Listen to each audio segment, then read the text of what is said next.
Welcome to this meeting of the Council. I am Councillor Keith Scarf, Chairman of Mid-Suffolk District Council, and I will be chairing the meeting today. This meeting will be broadcast live to the internet and will be capable of repeated viewing. The whole of the meeting will be recorded except where there are confidential or exempt items. If any member of the public attending the meeting objects to being filmed, please advise us immediately and we will ensure that they are not included in the filming. Members of the public and the press may record, film and photograph or broadcast this meeting when the public and press are not lawfully excluded. If you are intending to do so, please could you inform the committee clerk. May I please request that mobile phones are on silent or switched off and that your laptops are switched to silent. If you hear the fire alarm, please leave the building immediately via a fire exit and make your way to the assembly point at Ipswich Town Football Ground. We move to item 1, which is apologies for absence. Thank you, Chair. We have received apologies from Councillor Teresa Davis, Lavinia Haddingham, Nicholas Hardingham, Janet Pearson, Ollie Walters, Miles Rowe and Gilly Morgan. Thank you. Item 2, which is declaration of interest by councillors. Are there any declarations of interest to declare? I see no hands, so I take it that there aren't. Item 3 is to confirm the minutes of the annual meeting held on the 15th of May 2025, paper MC/25/5. Are there any issues with the accuracy? I see no hands. Could I request a proposer, please? Councillor Mellon, and a seconder? Councillor Warboys. I will call for a vote by show of hands. All those in favour? Any against? Any abstentions? 1. Okay, thank you. That is carried. We now move to item 4, which is the Chair's announcements. Before I move the paper, can I welcome back Councillor Lawrence to the Chamber after his recent illness? We have missed you, Councillor Lawrence, and your contributions to Council, so welcome back. And can I also formally, from the Chair, welcome Councillor Dawson, following her recent election to this Council at the by-election. Watson, sorry. I do apologise.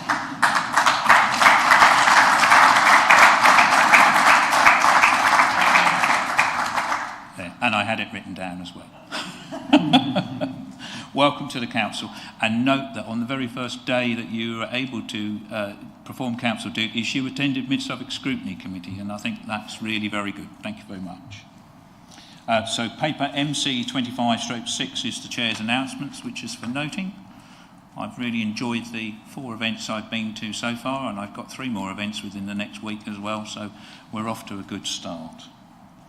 I move to item 5, which is the Leader's announcements, and I invite Councillor Andy Mellon, Leader of the Council, to present his update. Thank you, Chair. I was also going to welcome our new elected Councillor Dr Agnes Watson, but since you've done it, we won't go over that again, but it's good to see Councillor Lawrence back as well. The climate emergency scorecards. As a Green administration, we've committed to putting environmental sustainability at the heart of what we do. And last week, the 2025 climate emergency scorecards were released. These assess UK councils annually on their actions taken towards our climate and nature recovery ambitions. Now, the scorecards are not a perfect measure, but we do welcome the independent scrutiny of our progress towards these important but challenging goals. And I was pleased to see that this year our overall score was the best of any district council in Suffolk, thanks to a significant improvement in our results compared to 2023. Now, for example, the buildings and heating category recognises the actions taken to support households, whether they're privately rented, privately owned or social rent, to reduce emissions from their homes. And this year we were ranked the 3rd best district council in the country for this category. Now, we know there's a lot of work to do, and I really only note these scorecards rather than celebrate them, but it's good to have confirmation of the progress we are making. I'd also like to remind councillors that our consultation on introducing a local listed building consent order is open until July the 16th. This innovative proposal will help thousands of listed buildings or listed building owners find it easy to make their windows more energy efficient. As councillors know, we have many listed buildings in our district and they're part of our rich cultural heritage, but they often suffer from poor energy performance due to factors such as poorly fitting windows and single glazing. Now, our proposals would mean that Grade 2 listed buildings could have secondary glazing installed on historic windows without needing consent from the council, as long as certain conditions are complied with. And it could be a game changer for many people. Well, we want to get this right, so please encourage people to provide feedback, and details of the consultation are available on the council's website. Lastly, local government reorganisation. Work is continuing to develop a new vision for local government in Suffolk, and as members know, we have been working together with our district and borough council colleagues on ambitious plans to transform public services with 2 or 3 unitary authorities spanning the county. Unitary councils offer the simplicity of all council services being delivered by a single council in any given area. And there will be significant year-on-year savings by reducing from 6 councils to 2 or 3 in Suffolk, with the focus on delivering value for money, effectiveness, efficiency, and local accountability. Now, I mentioned last time, we launched a survey 6 weeks ago asking people to give us feedback, and this survey is open into next month, so there's still time left for people to give us their views as we develop the proposals. We are listening. Details of the survey are available on our website, and I hope members will encourage their communities to take part in our survey and any other surveys that are also taking place. Thank you, Chair. Thank you. Are there any points of clarification from councillors? Councillor Whitehead. Thank you, Chair. Just regarding the household emission reductions, we came third in the rankings by spending 80,000, or just 4% of the 2 million Cosy Homes Reserve. Can you clarify whether we would have been ranked first had we spent the other 96% or the full 2 million of that initiative? Thank you.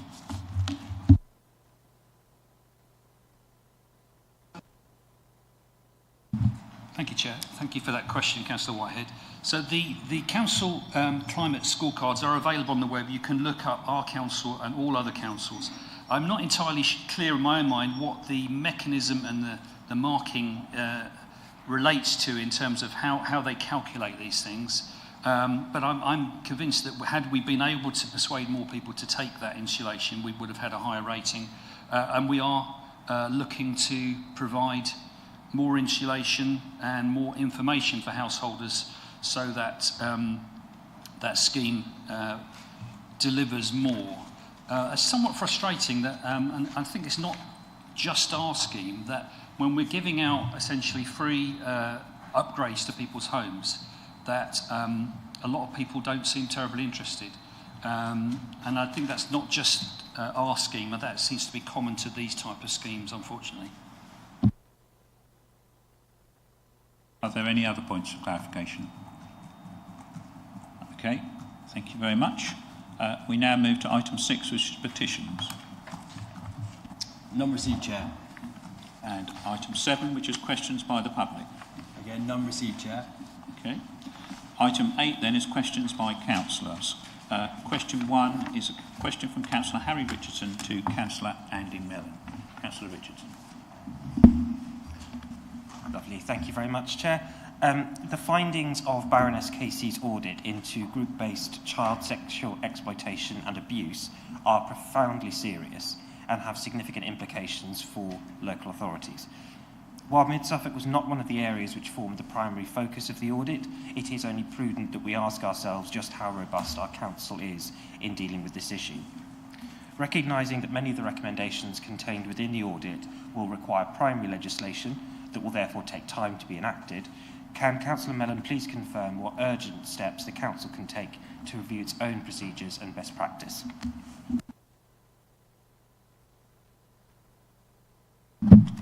Can I thank Councillor Richardson for his question? While Mid-Suffolk is a safe place to live, work and visit, the Council recognises that sexual violence remains a significant societal issue, and it's often rooted in harmful attitudes and gender-based stereotypes that disproportionately affect women and girls. However, violence against women and girls is a key priority for Mid-Suffolk and its community safety partners across Suffolk, and we remain committed to enhancing our partnership work, expanding and supporting support services, as well as holding perpetrators to account. Now, Suffolk has a strong system-wide approach to violence against women and girls and has recently launched its new strategy for Suffolk, which is called Ending Violence Against Women and Girls Plus. And this strategy is designed around those who have lived experience of sexual violence, focusing on local issues and concerns, and is strongly influenced by national policy in regard to how we respond to and support victims. We do recognise that the many recommendations in Baroness Casey's report will take time to come into effect, but we will continue to review and improve all our mechanisms and process where needed to ensure that we are doing all that we can to ensure the safety of our communities and children. Thank you, Councillor. Councillor Richardson, do you have a supplementary question? Yes, thank you, Chair, and thank you, Councillor Mellon, for that answer. Just asking in terms of supplementary, and thank you first of all for the commitment to review internally our own council processes and procedures. Could I ask that an update of some form is shared with councillors as to the outcome of that review and what steps we can and will take if such recommendations internally do arise? Thank you. Councillor Mellon? Yeah, I can certainly confirm that we'll come back to Council with any changes or updates following the review of our policies. Thank you. Thank you. We now move to question 2, which is again from Councillor Richardson, but to Councillor Weller. Thank you very much again, Chair. At the meeting on the 10th of April, it was asserted that the changes to refuse collection as part of the simpler recycling scheme were subject to a trial period. However, the original report in September last year made no reference to such a trial. Please could Councillor Weller therefore confirm how long this trial period will last, how residents will be able to give their views on the changes, and in what form the administration will respond? Thank you, Chair. I invite Councillor Weller to respond. Thank you, Chair, and thank you, Councillor Richardson, for your question. A lost motion on this subject was considered by Council on the 10th of April this year, and minutes pertaining to that matter subsequently approved by Council on the 15th of May state at paragraph 132.8, where Councillor Davis outlined that once implemented, the first year would be used as pilot, so a year, and the Council would listen to feedback from residents and data would be reviewed by the Overview and Scrutiny Committee.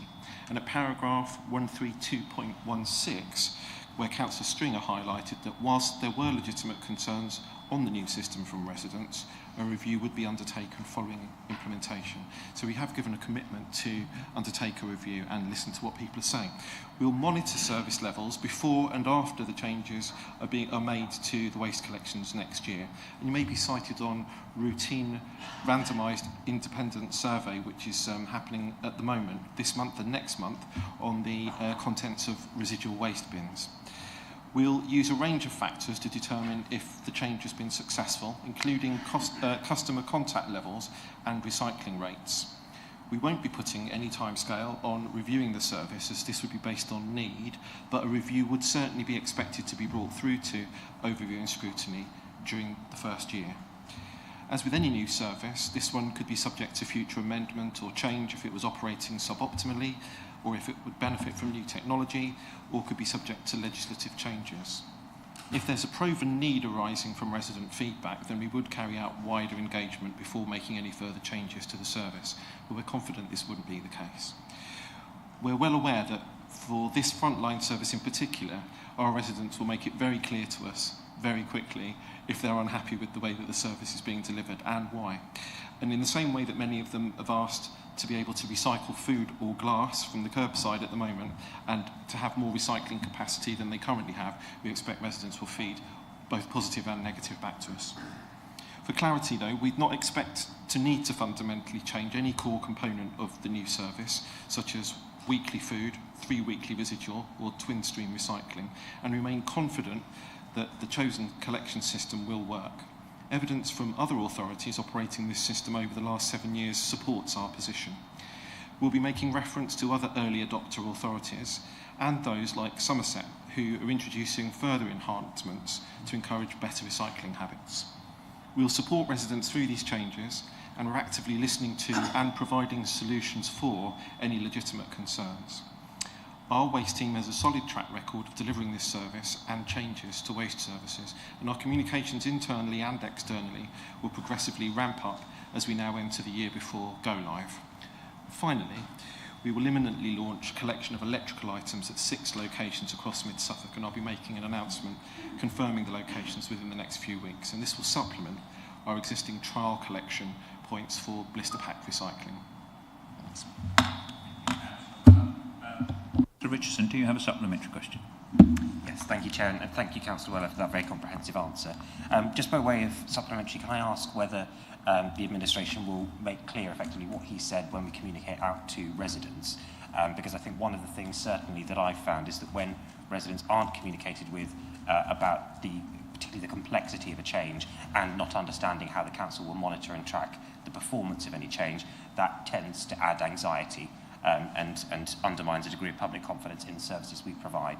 So can I just urge him to make sure that all of what he said very helpfully is communicated clearly to residents? Councillor Weller? I'm very happy to do that. Thanks. Thank you. So we now move to item 9, which is the Overview and Scrutiny Annual Report and Work Plan, and this paper is for noting, paper MC/25/7. I'd like to invite James Caston, Councillor James Caston, to introduce the report and answer any questions that there may be from members.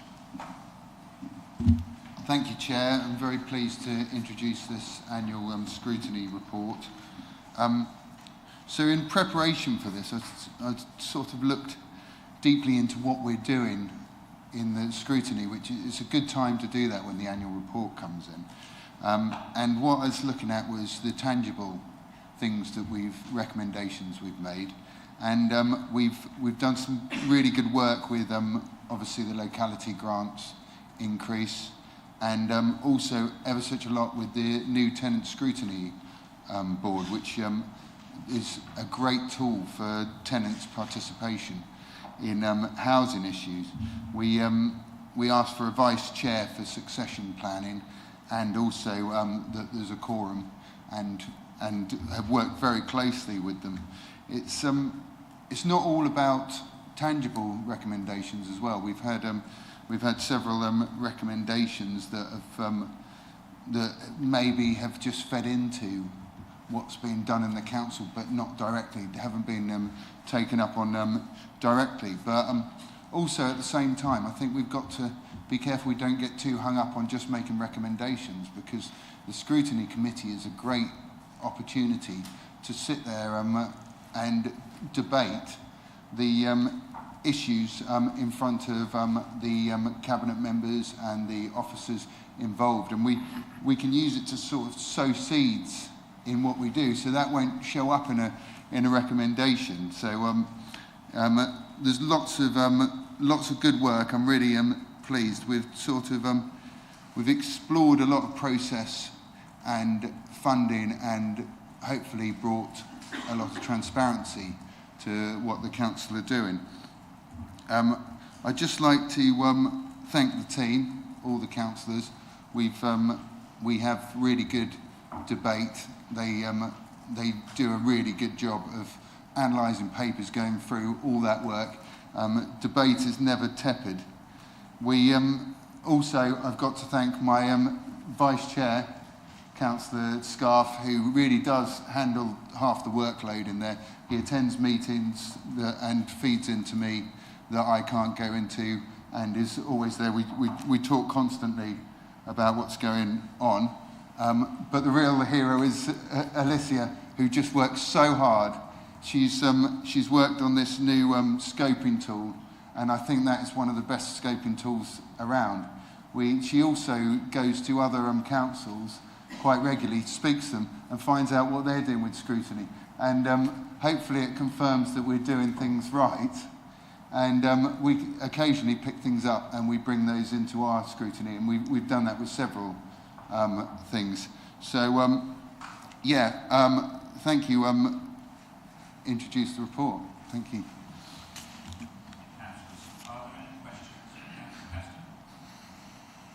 Councillor Winch. Just firstly, I'd like to thank the committee for their work over the last year, and yourself, Councillor Caston, for your excellent chairmanship of the committee, and also a very, very clear report. I really like clear reports that come to council. Is there anything that you think from an administration point of view we could be doing to help you do your job better? I think Cabinet members at meetings, and it would be good to to get the Cabinet meeting in the Cabinet member in the room. I do understand that it's not always absolutely clear that we'll need the Cabinet member in there, and we have discussed that recently a lot on getting a Cabinet member's time is really important. So we need to know that it's absolutely the right place for them to be, and to get them in there to discuss things. I've always talked about more public participation and things like that. I think that's all based around like us getting the word out of what we're doing, and like the public knowing. I think that is being done. It's always difficult to bring people in though. But yeah, so I hope that answers your question, and we can discuss this at any time. I'm always open to discuss things, and also I'll let you know if there's anything I need. Thank you. Questions from members? No? Oh, Councillor Whitehead. Thank you, Chair. According to our council website, and I quote, "The Overview and Scrutiny Committee plays an important role in our democratic decision-making process. Its main purpose is to review and hold to account decisions made by Cabinet. I cannot, from memory, recall any time during the many years of the previous administrations that a Cabinet decision was ever called into ONS. During this last council year, an unsuccessful attempt was made to call in the Cabinet decision to spend an additional £400,000 on 2 electric food waste vehicles. As Chair of ONS, does it concern you that there has been no successful call-in for many years of any Cabinet decision?" Councillor Caston. So yeah, we do welcome call-ins wherever we can, but we do have a criteria for call-ins, and in this instance, it was felt that it wasn't it didn't fit that criteria. It was rejected on the grounds that it didn't demonstrate that the decision was unreasonable and not proportionate. As we had a Cabinet meeting, it was probed and discussed during the Cabinet meeting by lots of members, and also the policy side. We have several policies, and it does fit in with some policies, but isn't necessarily in certain others. So I don't think it's against policy either. So it was thought that that particular call-in was not eligible to come to scrutiny at that point. But I don't want to discourage call-ins, and I'd like to see as many call-ins as possible that we can go through, and we can see if they meet the criteria. So thank you for your question. Thank you. Any further questions? No. Can I just say from the Chair, as a member of the Scrutiny Committee, I mean, we welcome all members to actually attend Scrutiny Committee to see what we're up to, and also to, with the assistance of Alicia, fill in a scoping document. If they feel that there's a subject that Scrutiny should be looking at, please do come forward, because we really want to be your voice from the back benches.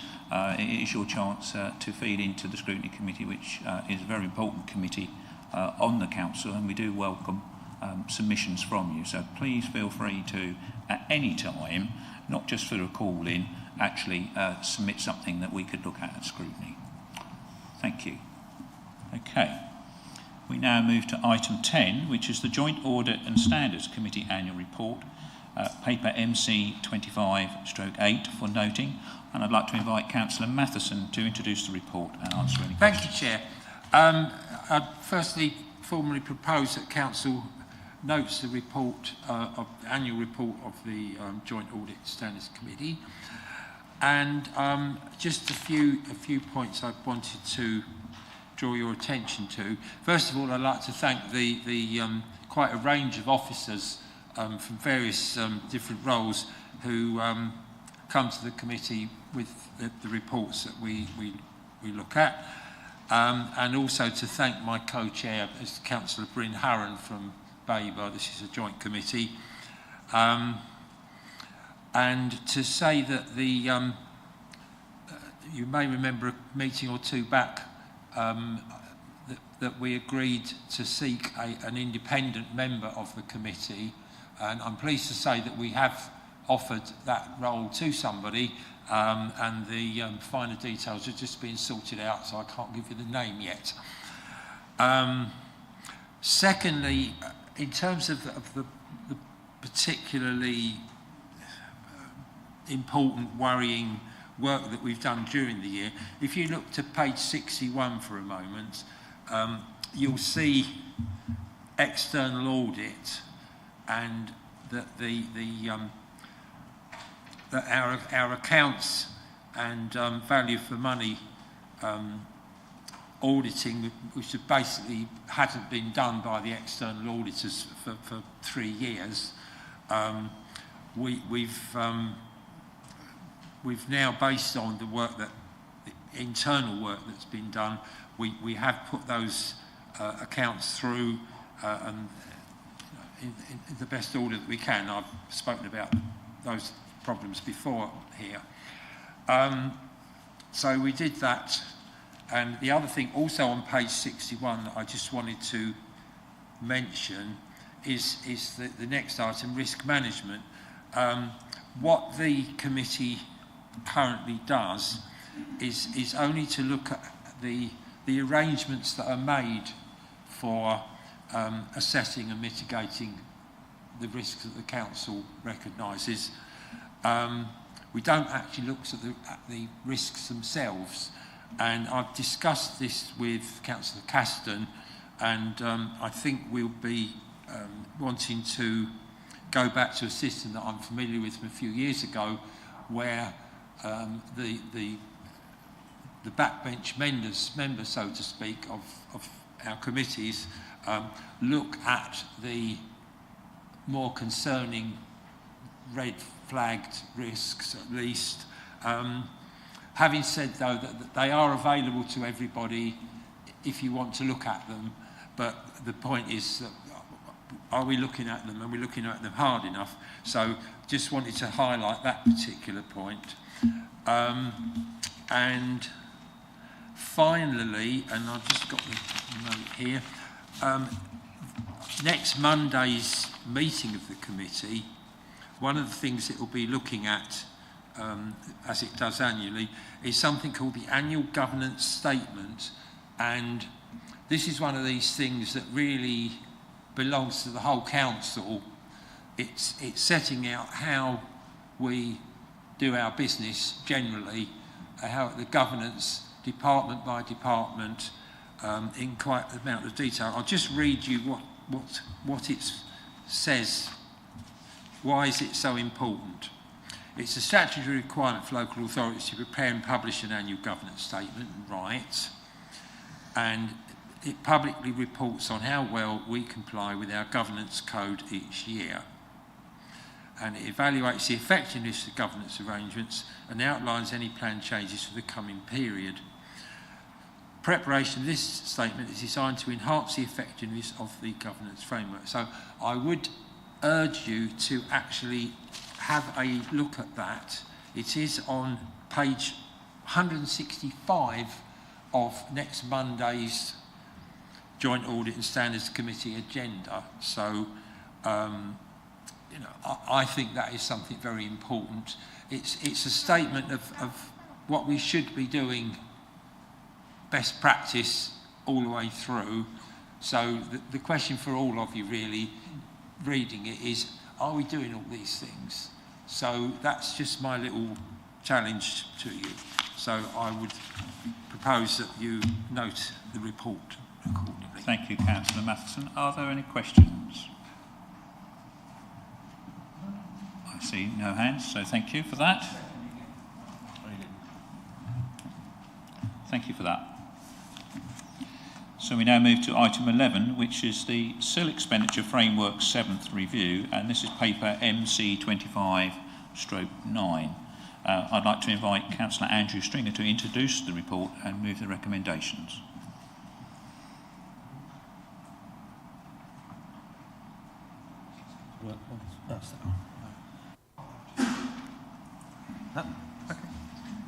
If you keep moving the light, I'll follow it. I could end up outside the door. Thank you for inviting me to introduce paper MC25/9. This is the 7th review we've conducted over the years of our SIL framework. It doesn't really seem that long, but it is. And increasingly SIL becomes more part of how we work with communities to actually bring about all those bits that make development tolerable at times, even though most of it, quite a lot of it seems intolerable, that makes development tolerable and actually helps communities reach the heights of the aspirations they wish to see for their own communities. I first of all want to start off with a couple of thank yous. I'd like to thank the panel that served on this little task and finish group. I'd like to thank Teresa Davis, Sarah Mansell, James Caston, Keith Scarf, Keith Bradbury and Harry Richardson for all their work on this. And the sort of format that we've tended to do with these reviews is try to do them in the most condensed amount of time we can, so we almost, as it were, sweat the work in a sort of task and finish kind of way. And I think that actually, but equally have a really deep dive into that policy area and have a proper root and branch route around in there and make sure that the framework that we offer actually dovetails with the communities in the best way we possibly can. And I think you can see the changes that we've introduced in the 7th review is then again fine-tuning that model. It started off as something that we weren't quite sure how it was going to work, and then as we move on, we listen to communities, we react to that and try and then make that framework, make it possible. And some of the changes you'll see in the document, for instance, we're trying to get more responsive processes. Officer delegation has gone up from 10,000 to 30,000. The cessation of the 6-month rounds, I think, will be applauded by many in the communities that have tried to go for the SIL funding, because they suddenly think, oh, we must get that bid in because we might lose it. It's got to be, if they know we're taxi ranking these things and when you're ready, we'll be ready. I think that approach of working with communities is to be applauded, and I thank the change in this report. Also, we're now approving going to look at environmental improvements for sports clubs, excluding golf, of course. The inclusion of community agriculture, and also the including of community pubs and community cafes. And I think the breadth of experience we have on the little panel, I think, is really helpful as well. Perhaps we had a little bit, perhaps too much experience of community pubs, but we'll go there another day. But it did make for a really robust debate. And I think we've had a really good debate. We've come up with some really interesting changes that should mean that the money that we do get from development lands the most positive impact it can on our communities in a positive way. So I'd like to go to page 64 and 65 and move points 3.4, 3.5 and 3.6. I'll look for a seconder, Chair. Councillor Mansell? Yeah, I'm happy to second. Thank you. Do you wish to speak now or I'll reserve speak your later. Right? We'll speak later. Okay, thank you. I'll now open it up to questions from councillors then. Councillors can ask as many questions as they wish. Who would like to start? Councillor Penny. Yes, thank you very, very much. It was a very interesting read. Community thresholds were mentioned throughout as alongside the criteria about which applications might be received. I'd like some clarification on what are they? Are they related to environmental factors, for example, or financial factors? Thank you. Councillor Stringer. Yep, thank you, Councillor Penny, for the question. I'll try and answer it, but I have a safety net to my right if I get it wrong. I think the criteria we're referring to is the £100,000 threshold, and is it 75% of the entire project? But of course, we will reiterate and engage with communities as we go and refine it again if we need to, because if we're now going into the arena of community agriculture, we're going to need to establish some benchmarks, because we might have a community that wants to be the largest grain producer in East Anglia, and of course that probably wouldn't be where we want to take SIL funding to be. Having said that, we'll work with communities to come up with some sensible parameters within this, and start from inclusion, and then if we have to refine as we go, that's what we'll do as we've done in the past. Councillor Winch. There's a little bit of discussion in the report about the use of Section 106 and the use of SIL. Can you just clarify the sort of thinking behind the strategy of what the two elements are for? Yeah, there has been quite an ongoing conversation over a few years about Section 106 and SIL. Section 106, as we well know, has been on the books for many years, if not decades. It's been on the books for quite a while. And there can be a tension between what is Section 106 and what should be SIL. And in fact, it's normally the County Council that normally will levy things for Section 106 for things like new schools and essential off-site road infrastructure, etc., etc. And I think we felt a tension here, certainly with planning committees and stuff, that needs to be sort of sharpened up a little. And I'm really pleased to report that we have had some ongoing conversation with the County Council about trying to forecast what might be coming in the door, because we've had a number of, I think, small surprises over the years when there's suddenly been an ask come in that we weren't expecting, that was, several hundreds, if not millions of pounds, that it causes us concern about how we can then forecast how we're going to spend in the future. So I think there will always be some projects that will need both, a bit of both, but we have actually now got quite a lot of clarity now from the County Council team about what is we're expecting to be funded from 106 and what should be SIL. But I think there will always be an area that where we might have to sort of help out a bit to get schemes over the line. But again, we try and be flexible, but we must make sure that in the planning process, all of those people that can ask for funding should be asking it. I know it's been a huge frustration over the years sometimes when health colleagues haven't made an ask, and then after the thing's been built, they've said, oh, we need some money for a health facility, and we've had to sort of almost scrabble around to find it. So I think we are getting there. It's not perfect, but we are having those conversations. Thank you. Councillor Marriott. Just could I ask, are there sort of detailed accounts of the projects that have been funded? Sorry, standing. Are there detailed accounts of the projects that have been funded? You have got some links here, and I didn't have time to look at them, but it does sound quite interesting, all the projects, and I'd like to look at them in more detail. Well, I think I will hand over to Christine to actually give you a flavour of the kind of things we ask and what sort of detail we ask for. Is that all right, Christine? Thank you. I'm really sorry, but I didn't catch the question, so would you mind repeating it for me? Yeah. It's really, I would just like to, not so much the process as the actual projects themselves, a bit more flesh on the bones, so to speak, would be helpful. Okay. Thank you. So we do strategic infrastructure. By that we mean new schools, school extensions, waste proposals, health. When we're talking about community-led infrastructure projects, that's where parishes or charities, organisations come to us and say they want to do a project, and there's a huge spread of those. So the Cabinet Lead has talked about community agriculture, but we do play equipment extensions to village halls. We've done car parks, public toilets. We have also done a lot of walking and cycling schemes. So, and in fact, at the last Cabinet, a big project was approved of over 3 million to link 2 villages together. So we do quite a wide experience of infrastructure projects. Some of those are necessary to support housing growth as it goes forward, such as pupil placement and extensions to schools.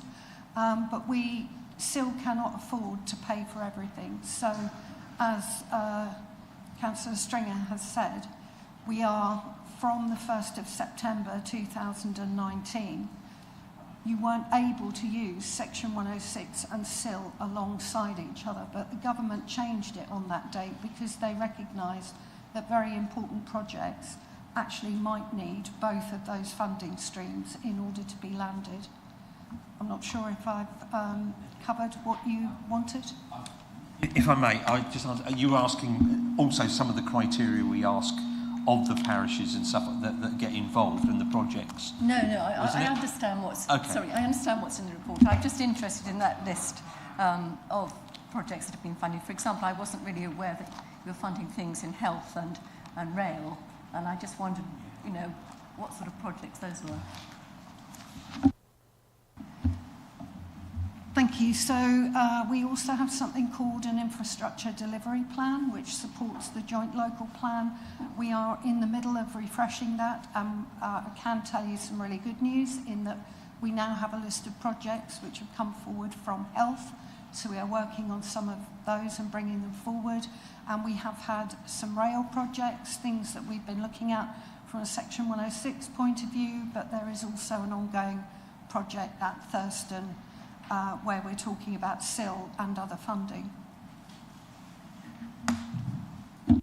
Before I take the next question, just like to point out, on our Mid-Suffolk website, there is actually a map which has all the flags on it of the SIL projects that we've carried out, and it gives you a great deal of detail about what they are and what contributed towards them. So that might be useful for members to know. That is readily available, and I think actually a very useful tool. I'll move to Councillor Elkin next. Thank you, Chair. It was just a comms question. I think it's been alluded to that some areas are very good at applying for SIL and some less so. So I just wanted to ask what steps are being taken to sort of encourage maybe communities that don't apply very much to apply. But I was also thinking particularly of how we can cascade the information to those things that are being included for the first time, like CSAs and pubs and cafes. I'm sure if Councillor Stringer calls on us as ward members to visit our community pubs, we will make that sacrifice, but I just wondered more generally how we were reaching out to those groups. We do the usual. I mean, I don't think there's a successful SIL bid I haven't seen that hasn't had an accompanying press release to inform people that these things are going on. And equally, we have 34 advocates for all of the policies that we have that serve as councillors in here as well, that are eyes and ears on the ground. I think the other thing that will often encourage people to try and bid for the money is, one, when they know that they've got development in their area. They certainly know about it, they've got a neighbourhood plan, because they'll be getting 25% of the SIL going directly to them as neighbourhood SIL. But equally, and I've seen it firsthand, where a village does use some SIL money and builds, for instance, like a really nice new play area, and the neighbouring village suddenly realises they haven't got one, so they start asking, well, how do we get one?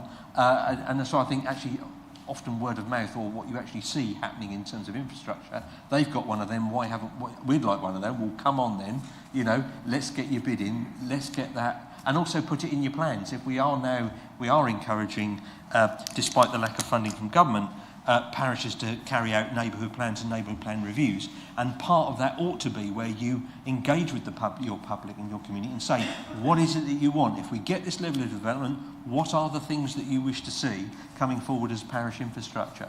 So I think it's vital that we keep the conversation going, and it's not in isolation, but it's a continual conversation about what would you like, what can we deliver, and try and join those dots for you. Councillor Patchett. Thank you, Chair. Just like to know the rationale behind the maximum of the £100,000 limit, because obviously it seems to me, quite low, especially with some of these sort of towns and villages crying out for infrastructure. And also, would it not be prudent to increase this amount of 100,000 each year by inflation? Because obviously the 100,000 is being eroded each year by inflation. So actually the net result is you're giving them less and less. So yeah, what's the rationale between the 100k limit, please? I think it's fair to say that you probably have to put a limit somewhere, because the pot is not big enough to deliver everything that we would like to see delivered. So I think you have to put some kind of rationale in there. And actually, if some parishes have got schemes that are bigger, we regularly look outside that figure and we go higher than that figure. You'll see recently we looked at an eye-watering sum of money for the SIL to bring about a long-awaited project that seemed to have been getting stuck. So we do go outside if it's an exceptional project. And I think it also won't hurt if there are more and more parishes that are getting neighbourhood plans. They will also be having more and more of their own SIL. It is quite interesting when you look at how much SIL receipts are in parish council coffers that aren't yet committed. I'm not criticising, it's a matter of fact. So I think we have to set the threshold somewhere, and we are continually reviewing this. This is a continuous conversation. Remember when we started SIL, we thought we were levying something that would remain in stone forever, and it doesn't. It's been moved around an awful lot, and so it should be, because our community aspirations change. So I think we have to set the figure somewhere. It's a reasonable figure, and it is constantly under review. Are there any other questions? Okay, well, we'll move to debate now then. Councillor Mansell, you can speak at any time if you just signal when you wish to speak. Who would like to begin the debate? Councillor Richardson. Thank you very much, Chair. I'll only say a few words. Firstly, of course, as a member of the panel that considered this, I absolutely welcome what's in here. It certainly was a very intensive series of meetings, but I think it was enormously valuable and insightful as well. There was robust debate. We didn't agree on everything. And I think, interestingly, Councillor Patchett, to your point, that was the threshold or the limit was probably the area where we had the strongest difference of opinion, and I'm inclined to agree with his position. But I think we can all agree that this is a fantastic bit of work. And I would just like to thank Christine and her team for having led us through that process, because it is an awful lot of information to churn through, an awful lot of there were, how many of us, 7 or 8 on the panel? I think we had 9 or 10 different opinions for each sentence that we looked at. But it was a really good process. And I think, without going through line by line the changes that are in here, I think the broad thrust of all of this is that we are seeking to expand and make SIL more accessible to our communities, provided we have the appropriate restrictions so that SIL is used in the way in which it was intended. But I'll absolutely be supporting this, and again thank everyone who was on the panel and officers and Councillor Stringer for this piece of work. Thank you very much. Thank you.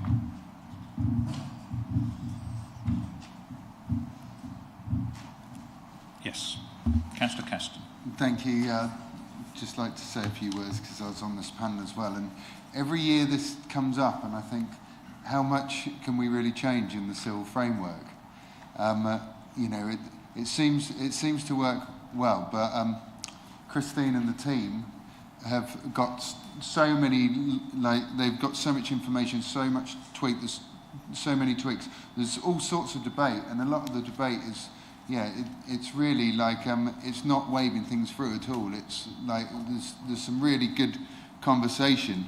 I think some of the things in here will really improve the process, like changing the bid period to an open period, because that was causing some trouble with SIL bids coming in late, them all coming in at one time, and sometimes the quality of the bids was less than we wanted because they'd hurried at the end. And I think that's a substantial change. I think the officer delegation, I think, because we're reviewing this annually, because we're looking into it with so much detail, it gives the officers the confidence to actually make those decisions. lots of people say it's not SIL isn't a silver bullet, but it is working really well here. Section 106, we don't have control on delivering the infrastructure always, but SIL we do, and we're getting some really good major projects and smaller ones through that are making a real difference. And you know, they're getting paid for by the development that people are seeing. I think the cycle path, Elmswell and Woolpit, is a really good example of how SIL is working really well, delivering something that probably wouldn't get delivered by any other means. So community agriculture projects, I thought, was a really exciting thing to look into. It's quite a futuristic sort of approach to things, but also it's more than just an acre that produces food. It's teaching people and children where food comes from and how important it is, and how how we need that nature. We need things to work for us to provide that food. It doesn't just come in packages. So I'll be really excited when the first bids for those come in to see what's actually going on. But I urge people to approve these changes to the framework, and thank you very much. Councillor Locke. Thank you. Yes, concerning the limit of £100,000, I think it's quite important, without wishing to do committee business in the full council meeting, that if we limit it to a certain figure, whether it's 100,000 or more or less, that we actually increase the range of potential opportunities. That's where we achieve greater effect, by allowing, there's only a certain amount in the funding pot. And so I think obviously the committee will look at a careful balance between that maximum limit and how many other projects they can support. And I think this creates a good balance by adding in a few more entities that can apply for SIL. Thank you. Yeah. I see no one else, so Councillor Mansell was the seconder. Thank you, Chair. I've been part of the SIL working group for several of the reviews, and I do think it is a great way of working, actually. I know it's a very intense period, but that seems to suit me, because we don't go back over old ground, and we can actually get an awful lot of stuff done. And I think the team are fantastic, actually, at what they do. I think we were one of the fairly early adopters of SIL, and I think we have our own way of dealing with expenditure that a lot of other councils aren't as flexible as our infrastructure team. So I would like to thank them all for being as flexible as they can to try and enable communities and other infrastructure providers to get the infrastructure that is needed as part of a development. And I think that is part of the key of our SIL team is flexible. I know we've got these limits, and I think we have to put limits and we have to have guidelines, but I think anyone who wants to apply for funding, any group who wants to apply for funding, if they approach our team of officers, they will get some help. Even if it's not all going to be covered by SIL, they will point them in the other direction if they need to find other funds. So I think they do a really, really, really good job. And I would like to mention the already mentioned Elmswell to Woolpit path, because I think that is a totally new way of funding, because we've sort of future funded it. And as I understand it, maybe I'm completely wrong, but effectively we're putting a loan in from our SIL budget, and then any future development in the area of Elmswell and Woolpit will be paying Section 106 money to help back fund that project. And I think that is a really new way of dealing with a major infrastructure project like that. And, you know, it has been long awaited, at least 30 years. So if it can get done in the next 2 years, that would just be something fantastic that we've actually managed to achieve with our SIL process. And I think that I'd also like to congratulate the report, because I think it's nice and succinct and summative and great, and I know I've been harping on about that for a long time, about the SIL reports, so I thought I'd better mention that as well. And I do think there are an awful lot of very welcomed amendments here. I think the flexibility of not having the bid rounds is great. And introducing the ability for community enterprises such as pubs and shops and that to apply, because we need those. Those are the heart of the community. And then we've got a lot of small communities that are losing their pub, their shop, and they really are vital with the growth that's going on. And also, the last thing I want to mention is it is so also vitally important to get the parishes to be spending their own neighbourhood SIL.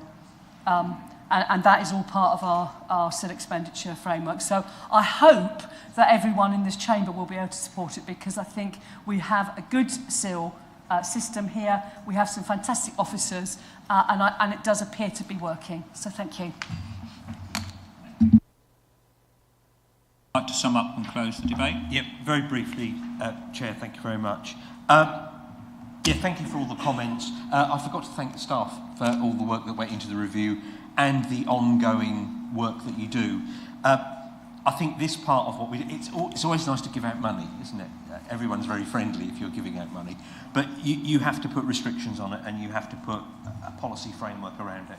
And it's about striking that balance and also being flexible. And I think the two words I'd use about our approach and how the officers really seem to respond to that approach, it's about being can-do.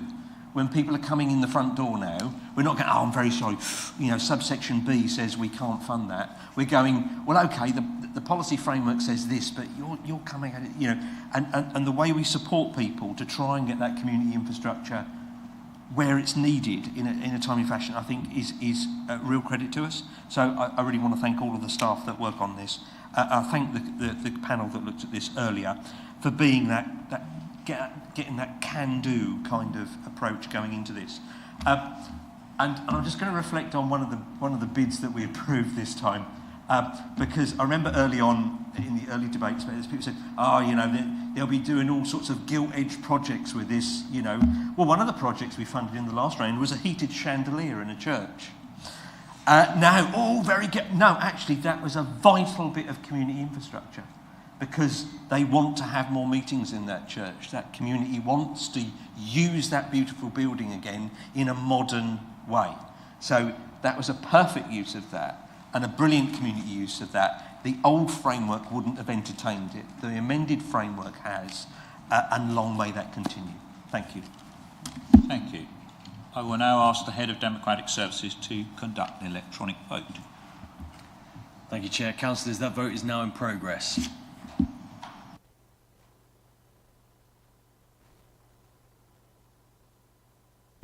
Councillor Bradbury, can I take your vote verbally?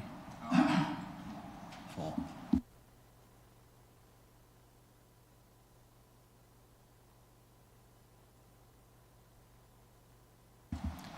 Councillor Carter, can I take your vote verbally? 4.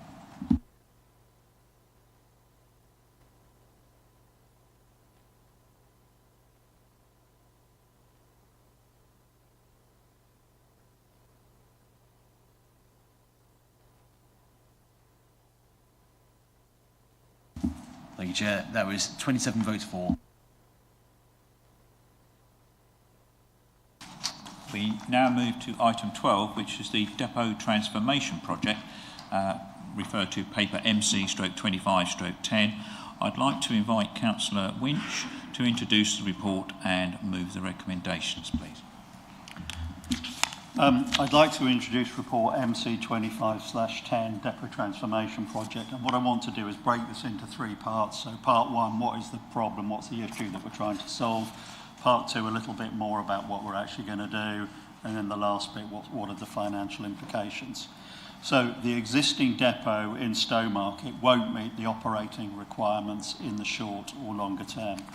And in particular, we've got a significant increase in vehicles, because we're going to have our food waste vehicles that need to be parked there, and we've got an increase in staff. So we need to do something, because it poses a risk to the implementation of simpler recycling in the middle of next year. Now, our preferred solution had been to relocate to a new depot, and we spent a significant chunk of last year trying to find a depot site. It's not, and this was something we're doing jointly with Baber, it's not straightforward, because you've obviously got to find a site that's operationally in the right place, that's the right kind of size, that's got sort of a planning permission framework, etc. And we weren't able to find a site. So probably in autumn last year, we decided 2 things. First of all, it didn't really make sense to carry on looking for a depot site, given the situation with local government reorganisation, because we were going to make a major decision on an investment which might then not be appropriate. I also think we started to come into the time window as even if we went down that route, we'd need to do something about our existing depot. And that is why we included funding for this in the budget that we passed earlier this year. The logic in what we're doing is to protect ourselves for a period of about roughly 5 years. So the investment in this depot will mean that there is no crisis, whatever happens with local government reorganisation, that this will be okay for a few years. So specifically, what are we actually planning to do? So I've got four different areas here: reconfiguring the external space and finding additional car parking space. So in the depot, we need to park food waste vehicles. We're going to have more staff, so we need to find parking for them, and the proposal is to utilise some additional parking spaces further down the road on Creasing Road West. We need to do something about the parking because we need it to be easy for our staff to get to and from work, but we also need to make sure we're not a nuisance to the local community. And we will also be installing some electric charging points because we have 2 electric food waste vehicles, and we may have additional electric vehicles in the future. We're going to be refurbishing the office space to provide a modern open plan office area for all the staff with new staff welfare and convenience areas. We need to do this, one, because it's the right thing to do. We need to provide good accommodation for our workforce, but we're also in quite a competitive environment for our workforce, and we really need this to be a good place to work. We're going to be reconfiguring the dock loading bay, levelling the floor access, improving the doors, just improving the operational efficiency of that. The report mentions the off-site storage for food waste bins and caddies and additional recycling bins, which we already have in place at Great Ashfield. And the other thing to mention is the environmental aspect of this. The depot is more than 50 years old. There's going to be work taking place on introducing LED lighting to the buildings and the yard space, and we're going to be working with an EPC consultant working out other ways in which we can improve the performance rating of the buildings. So the financial implications of this. The new depot, we had a price tag of about 12 million. So 6 million from Baber, 6 million from Mid-Suffolk.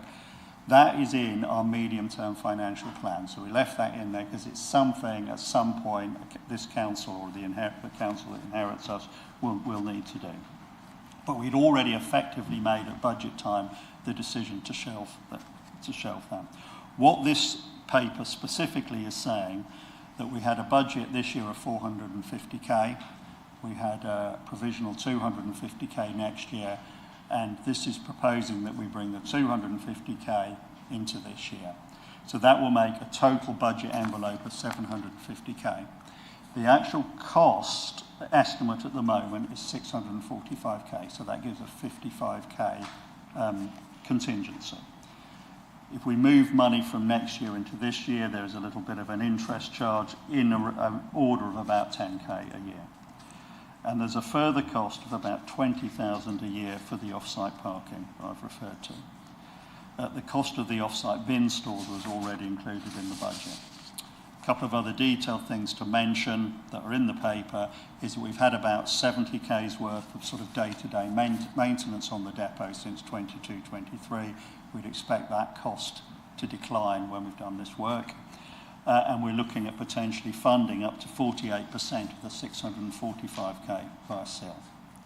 So what's going on here is we're making sure that we have the budget funding to do everything we need to do for the depot to implement simpler recycling.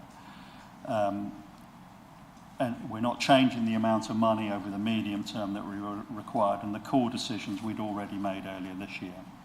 I'd like to thank officers Emily Atack and Mark Ems and their teams for getting us into the position where we're clear what we need to do, how much it's going to cost, and that we can get all this implemented before we need to go live with simpler recycling. So I'd like to move the recommendations as laid out in paragraphs 3.1 to 3.3. Thank you. Do I have a seconder? Councillor Weller. Thank you, Chair. I'm very happy to second that, and I'll reserve my right to speak. Okay. Questions from members? Councillor Lawrence. Thank you, Chair. On page 165, under environmental implications, there's two questions, but they're both interrelated. talk about the council will follow sustainable building practices and use recycled or low impact materials where possible. In the next item, you say any waste which arises from the reconfiguration work at the depots will be appropriately managed and recycled where practical. What criteria will you be using to describe where possible, and what criteria will you be using to describe where practical?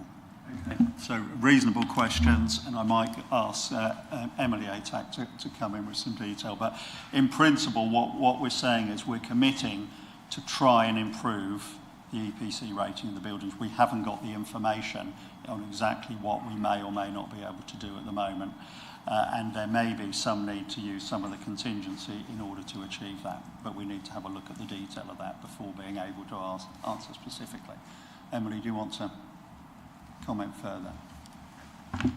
I can do. So we are looking at the EPCs currently. Some of the works that we had planned as part of the reconfiguration works will help to improve the energy efficiency of the building in any event, and we're looking to see whether there's anything else we can do within the budget, within the contingency, that will improve the rating further. But probably that's all I can say at this stage in the programme.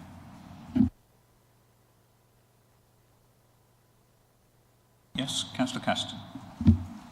When we were scoping this out, did we look at the possibility of keeping the depot the same, but leasing the extra land we need from the private sector or whatever's available to keep the cost down of this for the small amount of time that we're probably going to need it?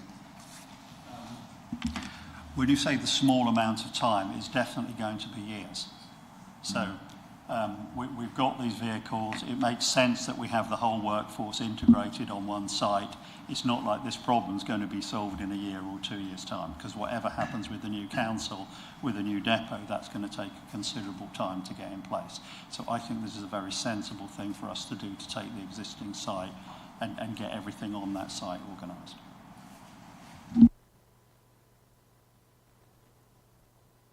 More questions? No? Okay. So we will move to debate. Members have 3 minutes to debate each. And Councillor Weller, you indicate please when you wish to speak. Open it up to debate. Councillor Lay and then Councillor Baker. Thank you, Chair. Yeah, very happy to support the recommendations. I just wanted to raise a point. So 4.10 was off-site parking. Appreciate this addition to the document by the officers. It's very often the case, though, that nearest car parks to the depot reach capacity by 9 o'clock in the morning. I'm sure Councillor Patcher and I, as ward councillors for Creating Road West, would definitely advocate more for a complete ban on Elm Street parking by council employees, rather than just seeking to impose limits. I understand there are longer-term plans for extra parking on site, which is very welcome, but I do think it is crucial that we remain considerate of the residents. I believe they'll be supportive of the renovation works, but I do feel they will feel very differently about competing for parking spaces. Thank you. Councillor Winch, would you like to respond to that? We've gone back from debate to questions. Was that a question? But anyway, what I think the answer to this is that the provision for parking is something that's happening now. So there's additional car park further down the road that will have sufficient space for all the workforce. Yeah, it's not something longer term, i.e. after we've done the refurbishment on the depot. Okay. Yeah.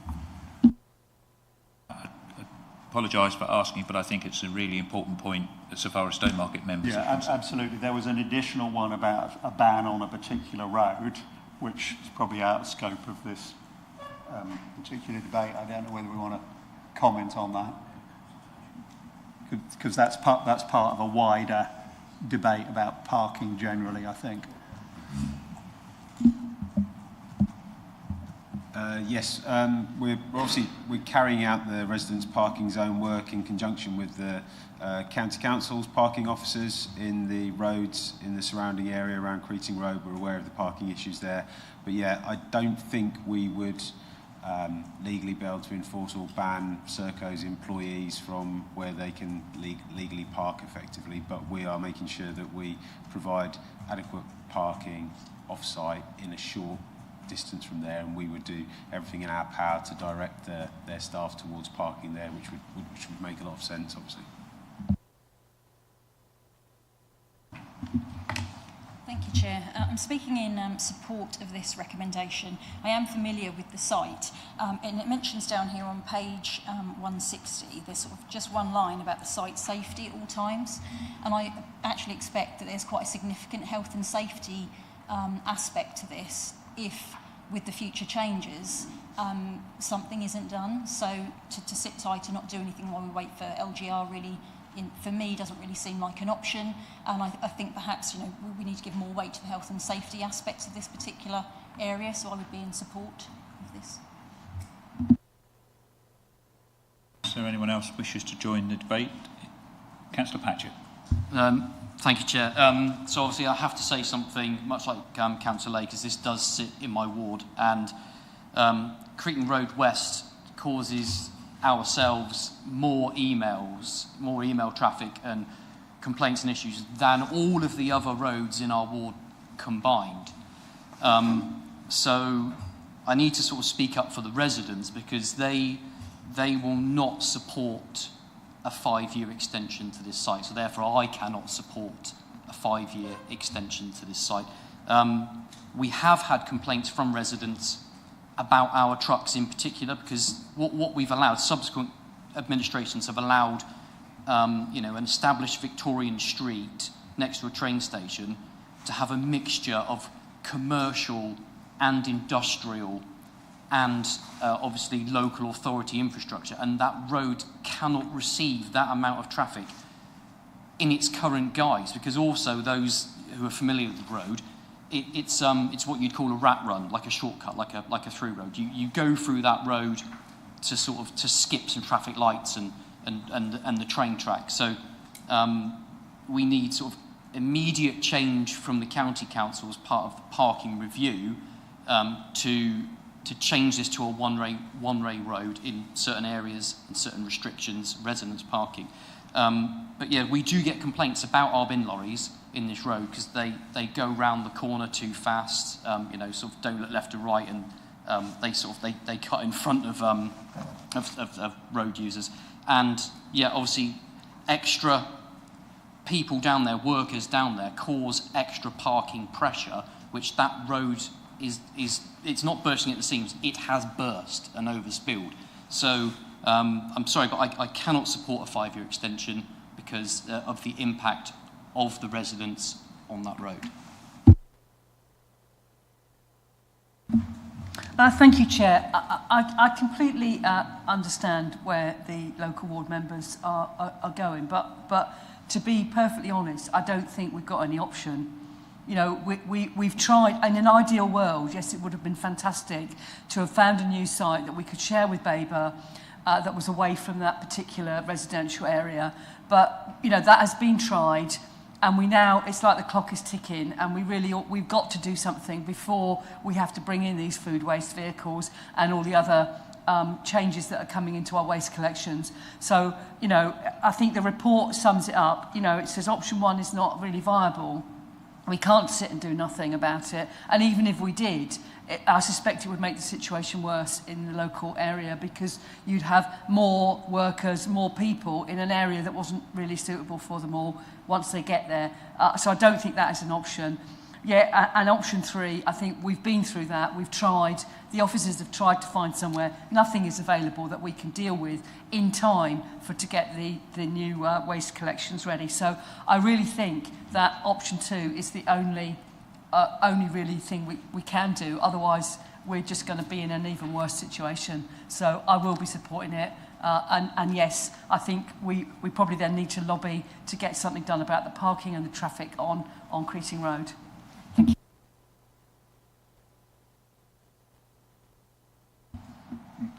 Thank you. I am torn, because I do understand that we do have to make a move and we are in a tight spot.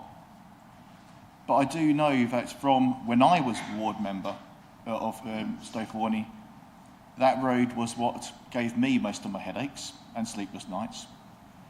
And whilst we might not have much of an option and we are stuck with what is, to understand what it means by the road having exploded, we do mean with cars having to park on the pavements, making the pavements inaccessible to actually go across. So actually making people with individuals with mobility aids or with push chairs having to actually go into the road at times and conflict with our vehicles, the vehicles that we are increasing on the road. So as it stands, if we leave it as it is, well, if members want to see what it is like, you can borrow my wheelchair or my mobility scooter and try getting up the road at any time of day. And if we're thinking of putting more trucks going down this road and not putting any limits where members of staff park, where we were getting complaints about members going to accessing the site, parking in front of people's driveways, blocking it, causing it more of an issue. That is where I'm torn. That is where I'm at. So, yes, it is what it is. This is where we are likely to do it. But 5 more year extension and 5 more years. Well, the amount of stress that's causing ward members. I'm not sure if Colin will be able to Councillor Dave will keep his Mohican if he keeps his hair up. So it's going to be a yes. I'm afraid that's the situation we are in. Thank you, Chair. Yeah, two points about that. Listening to the local members firstly, yes, I think this is at the moment the only actual thing we can do. Unfortunately, anything that can be worked out to ease the pressure is good. But just thinking back from it, I think when I joined the council, we had 40,000 homes to service from this depot, and I think we've got something like 45 or 46,000 houses now, and you know, we knew that was coming for quite a long time, because of course it takes a fair while to get from a outline planning permission to people living in the house. So really the need that this depot was not going to be sufficient, I think it was recognised about 8 or 10 years ago. So, and there was even work done just thinking about what it should be like and how much more sustainable it would be. And but you know, the previous administration didn't get on and actually get it done. So we're now stuck with Creating Road. But I would say that one of the first things that our successor council wants to put on its agenda, as soon as it's the shadow, I think it is for the first year, shadow unitary councils for round here, for round Stowmarket, I should say, should start thinking about is choosing a new depot in a sensible location. But right now, I think we've got to just do this as proposed. Thank you. Anyone else wish to contribute towards the debate? Councillor Whitehead and then Councillor Elkin. Thank you, Chair. On page 169, it sets out the capital expenditure summary. In total, there's 590,000 identified costs, together with a £55,000 contingency added, to create a total of 645,000. But we're being asked to approve 700,000 of capital for this project in 25-26, so yet a further 55,000 contingency. That means there'll be 590 identified costs and 110,000, 18.6% contingency added to it. For this reason, I'd like to propose a change to recommendation 3.2 to change the 250,000 to 200,000. That would still provide a 60,000 or more than 10% contingency above the identified costs.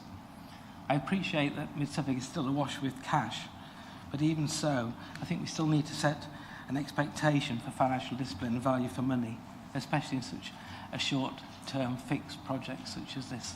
Thank you. proposed amendment then. Do I have a seconder for that amendment? Councillor Linders. Councillor Linders, do you wish to speak now in the amendment debate, or do you wish to reserve your right? I think I reserve the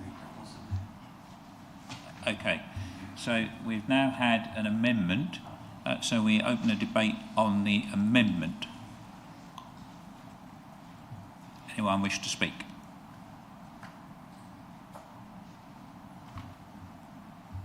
Councillor Linders, it looks like it's up to you to say what you wish to say now. Does Councillor Winch accept the amendment? Does Councillor Winch accept the amendment? No, I don't accept the amendment. No. So I don't know whether I'm meant to reply now or what the form is here. Sorry, at the end, I think, but yeah. Councillor Linders. No, I have looked at the same figures as John has looked at, and I think that these figures make sense, and we should support this amendment. Okay. Anyone else wish to speak towards the amendment? I think we now move to electronic vote on the amendment. Councillor Winch, would you like to respond? Yeah, sorry, I'm just adding numbers. So I think what we're saying is we've got two contingencies of 55,000 in this proposal, which I would agree is a bit odd. And I should have noticed that before, so I apologise for that. But I think what we're trying to do here, we're not going to spend all the budget. This is the budget envelope that we need, and we'd already provisioned the 250k for next year. What we can't do is be coming around the whole Cabinet Council process on something that has got a fixed deadline for April, May, June next year. So we really can't be doing that. So there is no intention to spend all that contingency. I accept it is a bit odd, but I think we should have the full budget envelope so we can get on, and if anything crops up, we can get on and resolve it. Move to the electronic vote on the amendment. I will now ask the Head of Democratic Services to conduct the electronic vote. Thank you, Chair. Councillors, that vote is now in progress.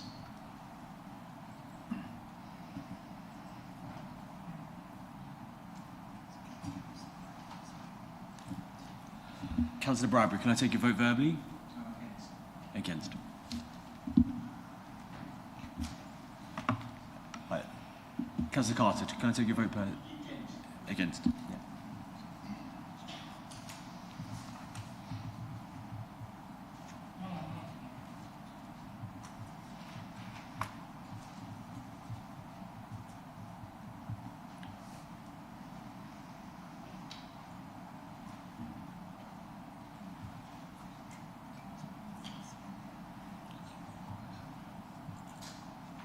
Councillor Warboys, are you having difficulty with the electronic vote? We've got it now. Oh, you've got it now. Right, okay.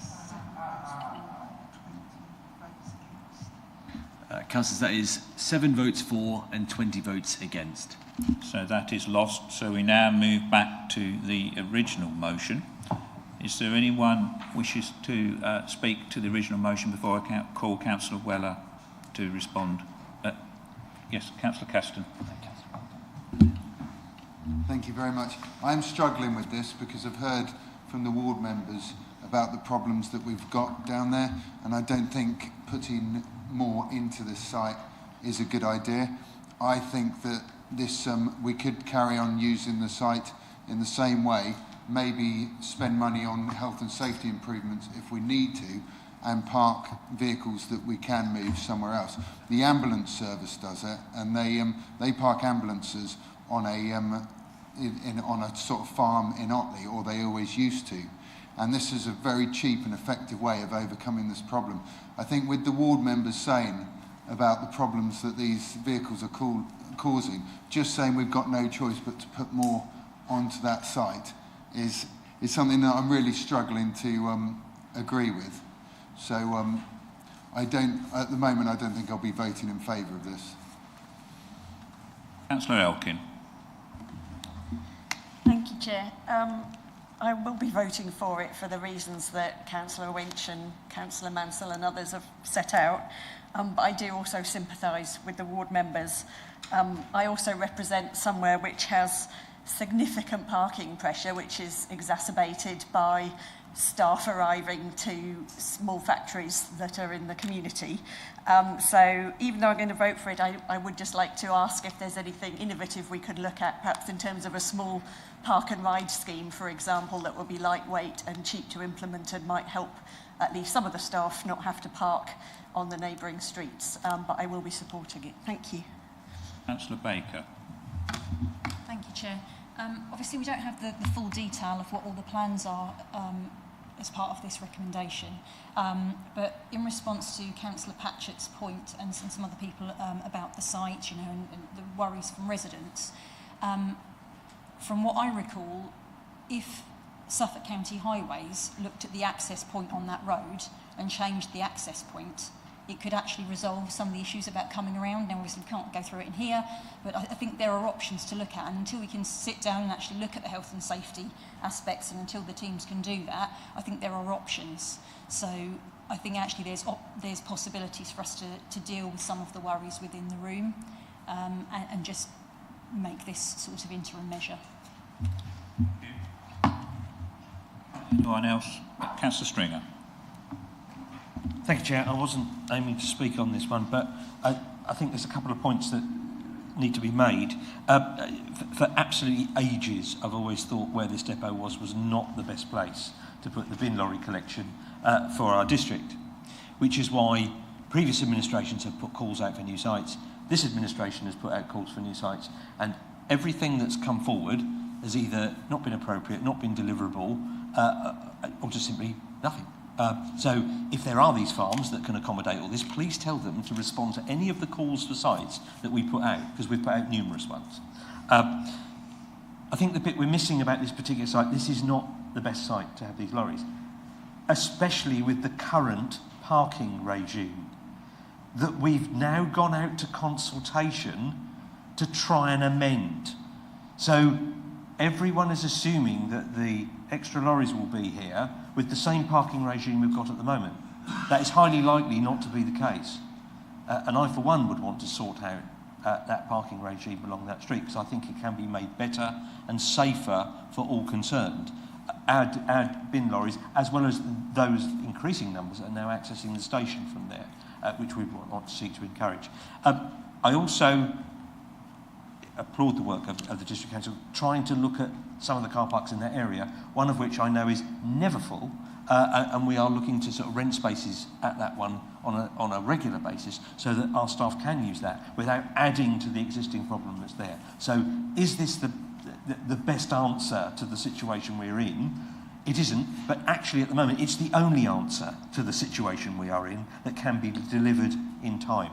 So I will be voting for it, but agreeing it is not the best job. And in fact, this is probably one of those issues that where it will have to be resolved when we go into a unitary framework. This is one of those issues that's probably been slowed up because of that, because we are looking at, well, what will the bin collection look like in 3 years' time, not what we need to do here. So do I think this site will last the full 5 years? Probably not, because I think there will be an answer, and I know for a fact we're looking at other answers with other developers to try and deliver on this that aren't publishable today. So I think there will be a solution inside that 5 years. So I will vote for it, but like I say, other works are happening, and I think it won't quite be as bad as we perhaps think. Thank you. Councillor Bradbury. Thank you. I will be voting for it, but I'm just at the risk of muddling up two agenda items. There's been a call or mention of severe road safety issues there, which I can fully understand. So I was wondering if the motion does pass, whether we can implement a 20-mile-an-hour speed limit along that particular stretch. Thank you.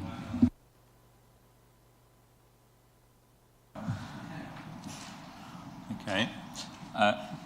So anyone else wish to speak before Councillor Weller sums up, or seconds, and then Councillor Winch, you'll sum up. Councillor Weller, would you like to speak now?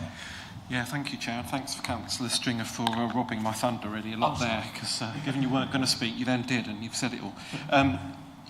Yeah, I wanted to sort of commiserate with Councillors Patchett and Lane recognise their remarks in relation to the people that live on that road in particular. There's one remark I want to make, and I've got every empathy with them, because I know I'd probably not welcome further movements from that site either. But one of the things that strikes me when I go down that road is that, what came first? I mean, the houses must have come first there, surely, because the houses must predate the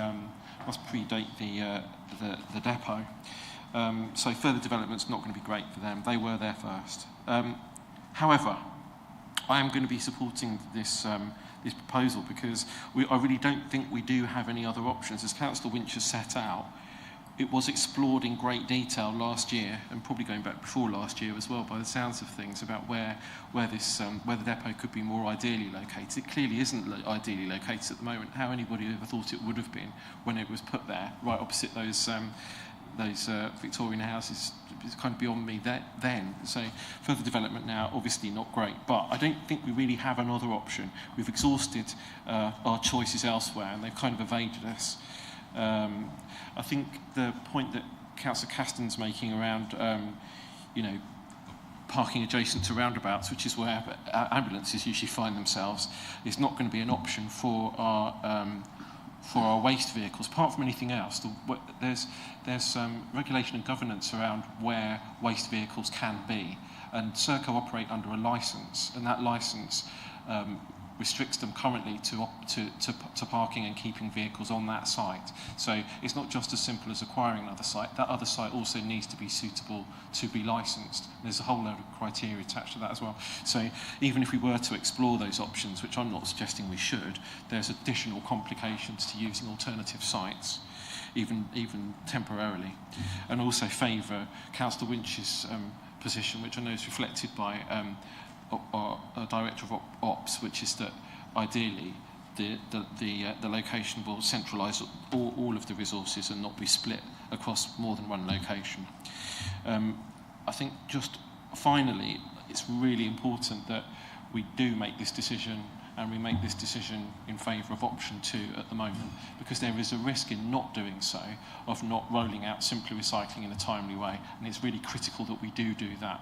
I've been feverishly messaging Director of Operations to give me the link that I needed. I thought I'd seen somewhere that central government would not look favourably as being generous on any council that didn't start to implement Simply Recycling within the 3-month window of April of next year. If we were to go beyond that, I believe I've seen somewhere that central government will do more than just not look favourably on us, and that there may be some penalty attached to not delivering on time. For me, adopting this proposal, option 2, is the only way that we can guarantee that we're not going to fall foul of central government in not delivering Simply Recycling on time. So I'll be supporting the proposal. Thank you, Chair. Councillor Winch, would you like to sum up? A couple of things. I think Councillor Weller has put what I think is the main thrust, which we really need to vote in favour of this, because otherwise it puts the Simply Recycling implementation at risk, and that has all sorts of other knock-on implications. But really, I do sympathise with what the ward members are saying, and I just want to come back to that and examine what is going to be different from this proposal. So there's going to be in the order of a dozen-ish food waste vehicles. So that will be 24 additional movements a day. So we're not talking hundreds of different movements of these food waste vehicles. They park there, they leave, and they come back. So that's not a huge difference in the area. We are getting significant additional parking for the workforce. So there's a dedicated parking area. The point that Mark Ems was making, is that we can't legally enforce that people use that, but there will be parking for them. So in theory, there should not be an increase in the need to park on that road. I agree that that road is a problem, and I think in the short term we need to look at the parking review to come up with some proposals to adjust that problem. That's where we need to be thinking, what can we do about that? There's a sort of view that and I might have muddled this, there's a sort of view that we're saying we're going to do this and therefore we must operate for the next 5 years. It's the other way round. We all appreciate, I think, whatever political party we're in, this depot's in the wrong place. We need an integrated depot somewhere else, whatever local government reorganisation we end up with. And I'm sure that for the new unitaries, this will be a priority because there are potential savings by looking at this area. We have to protect ourselves so we don't put a new council in a crisis situation immediately local government reorganisation takes place. So I would ask colleagues who are worried about the parking, and I completely respect that because I know if it was in my ward I'd be very uptight about it, to think about trying to use the parking review to solve this problem in the short term. Thank you. Ask the Head of Democratic Services to conduct the electronic vote. Thank you, Chair. Councillors, that vote is now in progress.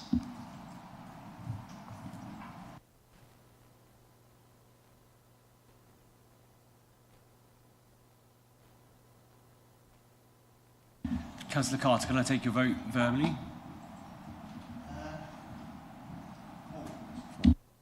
Councillor Bradbury, can I take your vote verbally?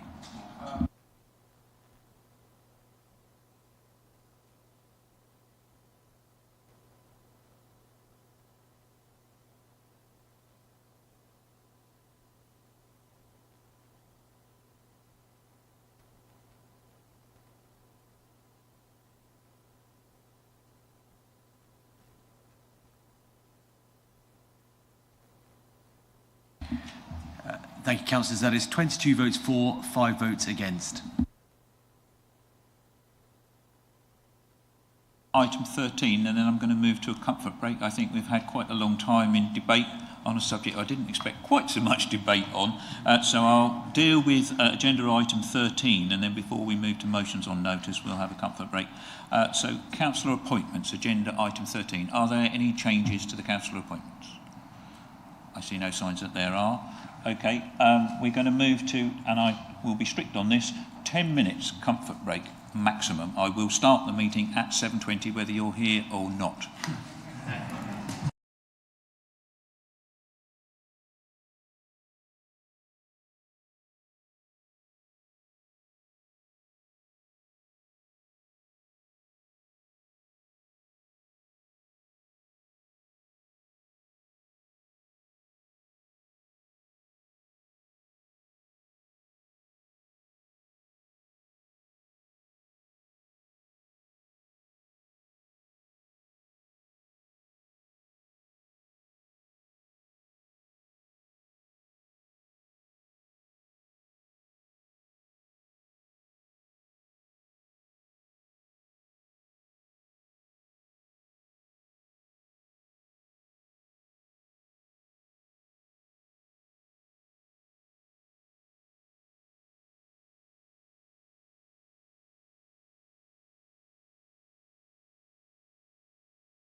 Restart the meeting, and we now move to motions on notice.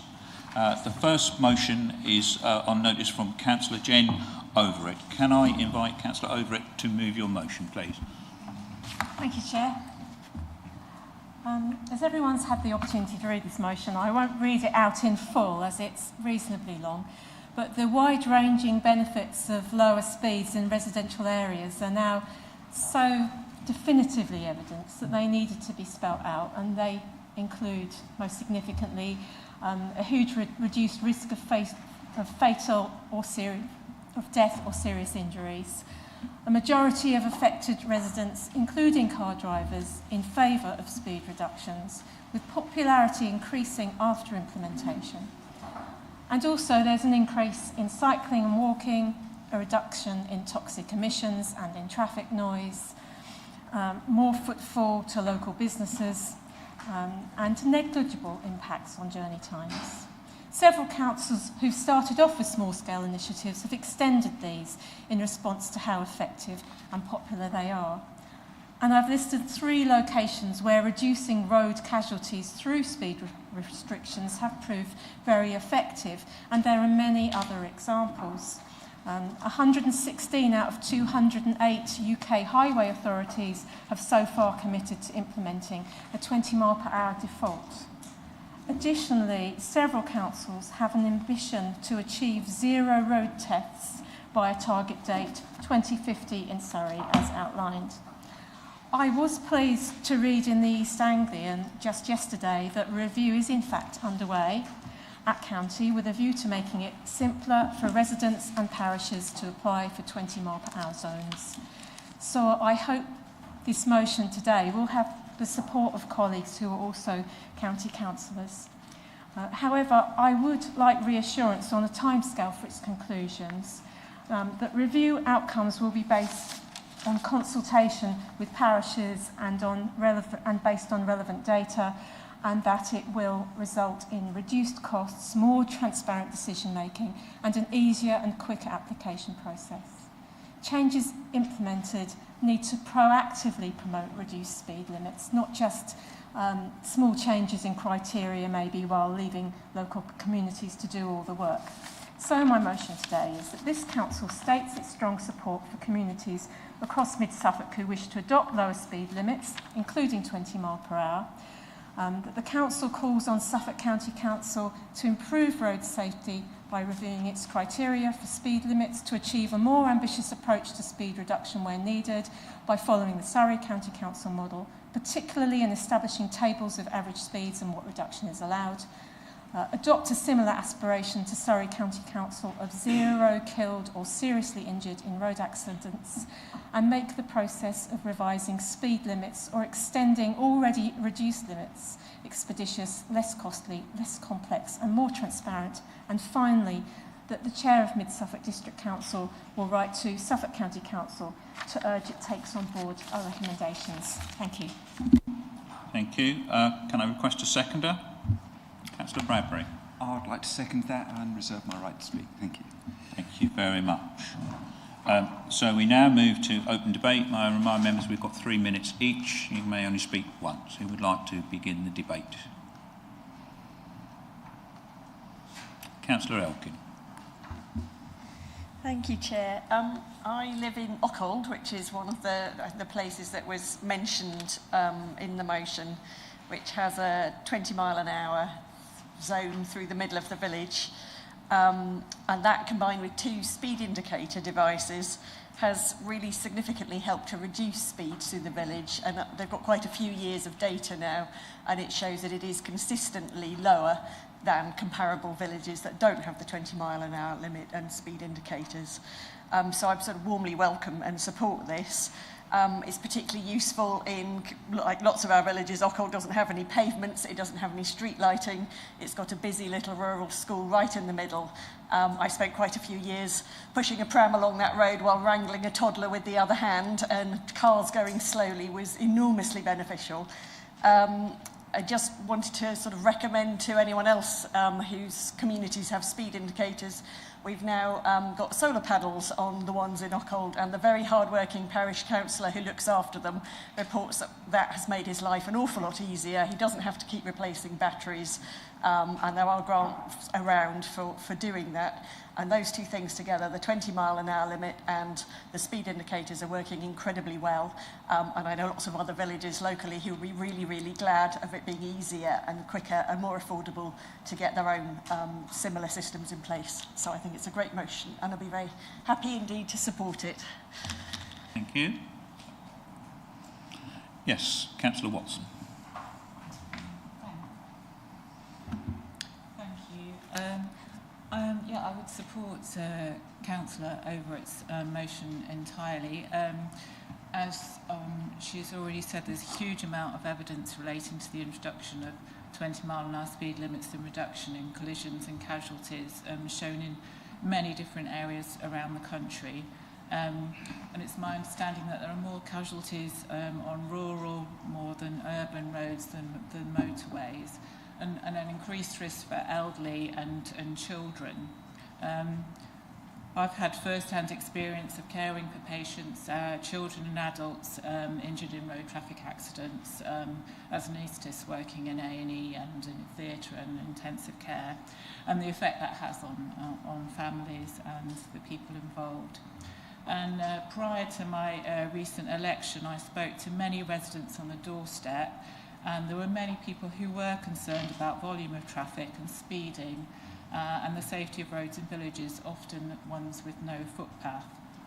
So therefore I would support the motion entirely by Councillor Everett to improve road safety and call on Suffolk County Council to make the implementation of the revision of speed limits a simpler and less costly and quicker process. Thank you. Do we have any more contributors? Yes, Councillor Bradbury, then you exercise your right to speak now as the seconder. Yes, I suppose I ought to say something, seeing as I seconded this one. When I became district councillor a couple of years ago, I naively thought that it would be a fairly simple process to get these 20-mile-an-hour speed limits implemented in various parishes. I was proved wrong very quickly. It's hit home quite recently. I mean, I'm a multimodal road user, like many of us. So I enjoy driving my car, I ride my bike, and I'm a pedestrian. But I'm now also an unofficial driving instructor for my 17-year-old. And when she's saying, well, it's 20 mile an hour when I drive in Norwich, why is it 40, 50, 60, 30? It seems to make no sense to someone who can just easily see that it's unsafe to drive in our small villages and on our rural roads at 60 or even 30 in some villages. And that's really what's hit home to me. And I thought, well, I'm going to support this definitely, because when cost and process are significant hurdles to road safety and meeting the wishes of many residents, most residents, I think, in most surveys, then any way to reduce those costs and those bureaucratic hurdles really needs to be addressed. And I think anything that we as a council can do just to nudge Suffolk County Council into addressing these, we need to do that. Thank you. Thank you. Councillor Linders first and then Councillor Marriott. I do have sympathy with reducing deaths, obviously we all have. My worry though is that if you introduce 20 miles per hour too widely, there will be less respect for that. Now we do have it outside schools, nurseries and a few other places, and people, I would assume, pay much more attention to that than if there would be a blanket 20 miles per hour limit in too many areas. So that is one thing. And another thing I can see here is that there is no definition of what criteria we as a district council would like to see for the 20 mile per hour limit. So I would like to see that developed further before putting in anything to the county councillor. And I would also like to see one addition to the whole concept of traffic safety, which means that you should make sure that road verges are cut in vicinity of road junctions and crossings. That will enable us all to spot the little child on a bike coming across. So therefore, in present form, I can't really support this. I want it more developed. Thank you, Chair. Marriott, I then have Councillor Mansell and Baker in that order. Yes, I think it does sort of slightly depend the area you're looking at. One of my wards, Little Blakenham, that they have been trying to get a 20 miles an hour limit. The road is quite narrow as you sort of go into the village, and as you just sort of are coming out of it, there's an area where quite a few residents ride horses, and it's been very, very dangerous for them. And really for the drivers, should there be an accident. And on one occasion, somebody coming the other way was actually forced to go up on a drive, you know, to get out of the way. So it is quite dangerous. But I would just say, you know, in Bramford, where I live, there is a pavement, and it just happens to be the way that it is that cars are parked on one side. So you basically have to slow right down. And so perhaps one ought to look at actually the layout of these villages, but we haven't been very successful in Little Blakenham in getting any changes. We have involved the County Council. I will be voting for it. Thank you. Councillor Mansell, you're next. Thank you. You know, this motion isn't just about creating 20 mile an hour speed limits. It's asking, you know, is wishing to adopt lower speed limits. It's not just about making a 20 mile an hour speed limit. We often have planning developments that are, of course, by their very nature, on the edge of a settlement, and the 30 mile an hour was put on the edge of that settlement. And even that is difficult for them to extend the 30s out to the edge of the new settlement boundary, you know, the new settlement where the housing has got to.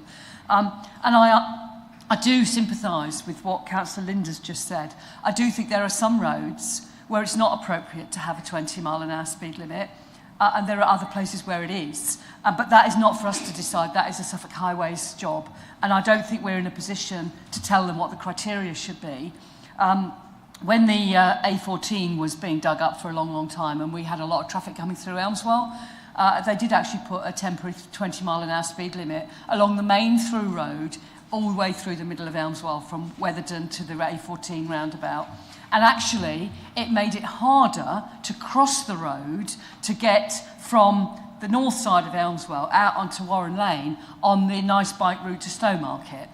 Because the traffic was all bunching up at 20. So there are some roads where it isn't appropriate to have a 20, but there are other places in the heart of the village around the shops and the schools and places like that where it should be. And I think that should be for the community to decide. Sharing Councillor Overett's ward of Elmswell and Woolpit, I too have heard all the trials and tribulations of Woolpit's attempt to get a 20 is plenty in the middle of Woolpit. Now, I think the middle of Woolpit is somewhere where it could be 20 because there are a lot of parked cars and there's that bend, there's narrow roads, there's the pump, there's people walking about, there's a cafe with seating on the pavement. That is the sort of place where you do want a 20. But I don't think it's not our job to say where it should be. I think that's up to the community and up to the County Council's requirements. But it's just, this is all about making it easier for communities to get what they want. So I will be supporting it. Thank you. Thank you. Councillor Baker. Thank you, Chair. Having recently moved into much more of a rural sort of village and a very rural village before that, what I've noticed is that not only are there no pathways, no footpaths, but actually the ones that are so narrow you couldn't even get sort of a mobility scooter along for some of the older residents or some residents, you know, with disabilities. And so actually it makes them more isolated, they can't get around. And it is quite dangerous on some of these really narrow pathways. The other part is that if it's at 20 miles per hour, it will encourage modal shift change to cycling. So actually it starts to change behaviour change, how we start to get around, helping environment and all of that stuff. The other thing is at Stowupland Freeman Primary School, and there might be a reason for this, but if you look, there's a 20's plenty outside of that school. On the road directly opposite, there's a big 30 printed in the ground. So it's quite confusing for drivers anyway, so they're still sort of bombing, you know, down there. And so I think there are various places like that. So I think I would support this. Thank you. I now have Councillor Carter, then Weller, and then Lay. Thank you. I most certainly will be supporting this motion, which will make it easier when they come to ask me my vote later. when it comes to enabling communities to reduce roads where necessary, it is about enabling where needed. And as has been mentioned, certain places will have reduced pathways that are narrow. Certain places will have encroached parking. And these places where you have anyone with a pushchair or pram or having a mobility scooter where you are having to encroach on the road, or having come in conflict, having a reduced speed saves lives. It reassures and enables for people actually to go out into their communities. So this doesn't enforce anything, it might just enables the community, enables to provide something that will save lives and to provide where our others to go out into the community. So I don't see any reason why this motion shouldn't be supported. So thank you very much. Thank you. Councillor Weller. Thank you, Chair. I'd like to thank Councillor Overett for bringing this motion, because I think it's a really important one. I'm hoping we can all get behind it. Maybe Councillor Linda won't get behind it, and I'm kind of a bit sad about that, particularly because he's one of my residents. But one of the things I'd invite him to consider is that, yeah, of course, we all understand why we might have 20-mile-an-hour speed limits adjacent to schools, but also think about some of our communities, a lot of our rural communities, which comprise maybe only one road.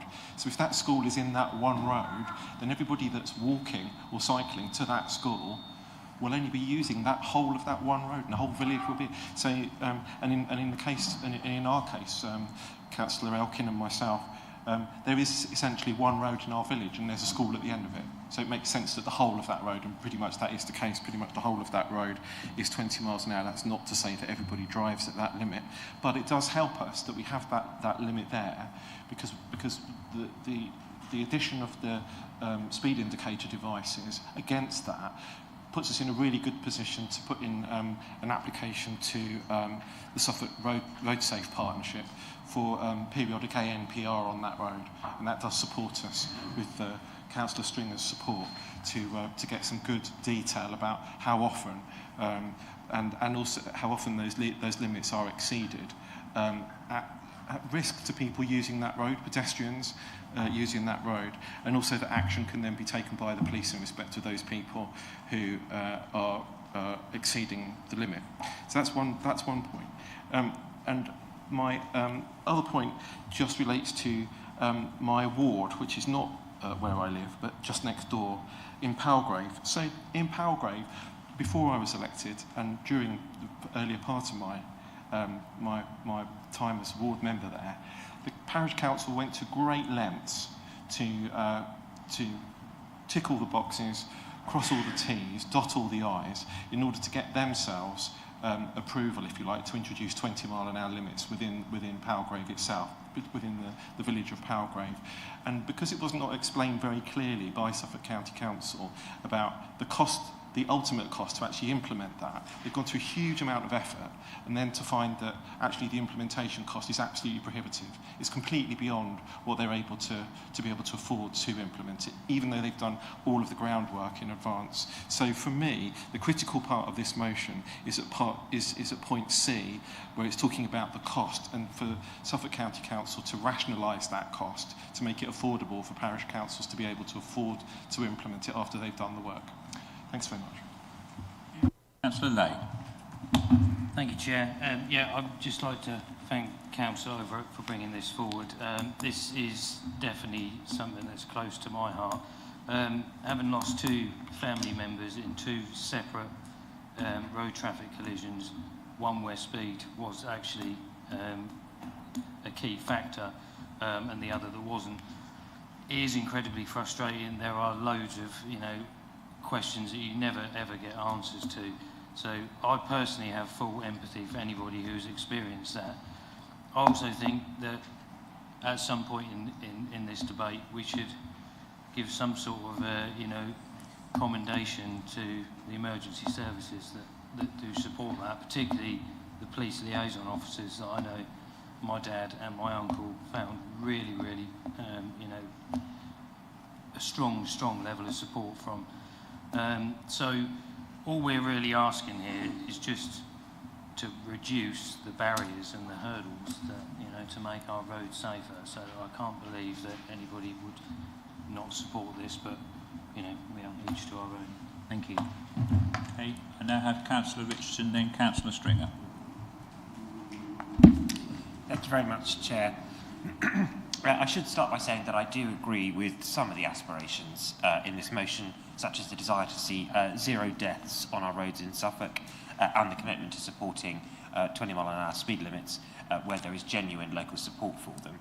But I think ultimately I am inclined to agree with Councillor Linda, although I certainly understand the motivation behind bringing the motion.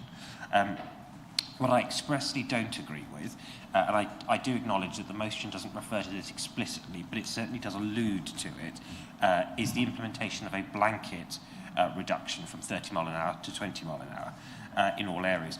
In Wales, which the motion cites, they have actually quietly agreed to review their decision and include the option to return to a 30 mile an hour speed limit if local areas wish to do so, and Wrexham has become the first area in Wales to do that last month. My second reservation is that I'm instinctively uncomfortable about asking another local authority to make a financial commitment without knowing what that is. The Cornwall example cited in the motion cost £4 million to introduce, which is quoted in the footnote that was shared with the motion itself, which is a significant sum of money. And we have no estimations of our own to consider today how much we would be asking Suffolk County Council to commit in reducing the cost of speed limits. Because in fact, as the motion itself makes clear from the Surrey example, speed surveys are a necessary part of initiating a speed limit change, and these, along with the public consultation element, fund or comprise the bulk of these costs. So some of these are not entirely within the gifts of any local authority to simply reduce or rationalise at will, because they are fundamentally something which does cost money. So on that basis, although I can certainly understand the motivations behind it, and as I say, I'm not opposed to 20 mile an hour speed limits in and of themselves. I think there are plenty of examples of where they do work, but also places where they don't.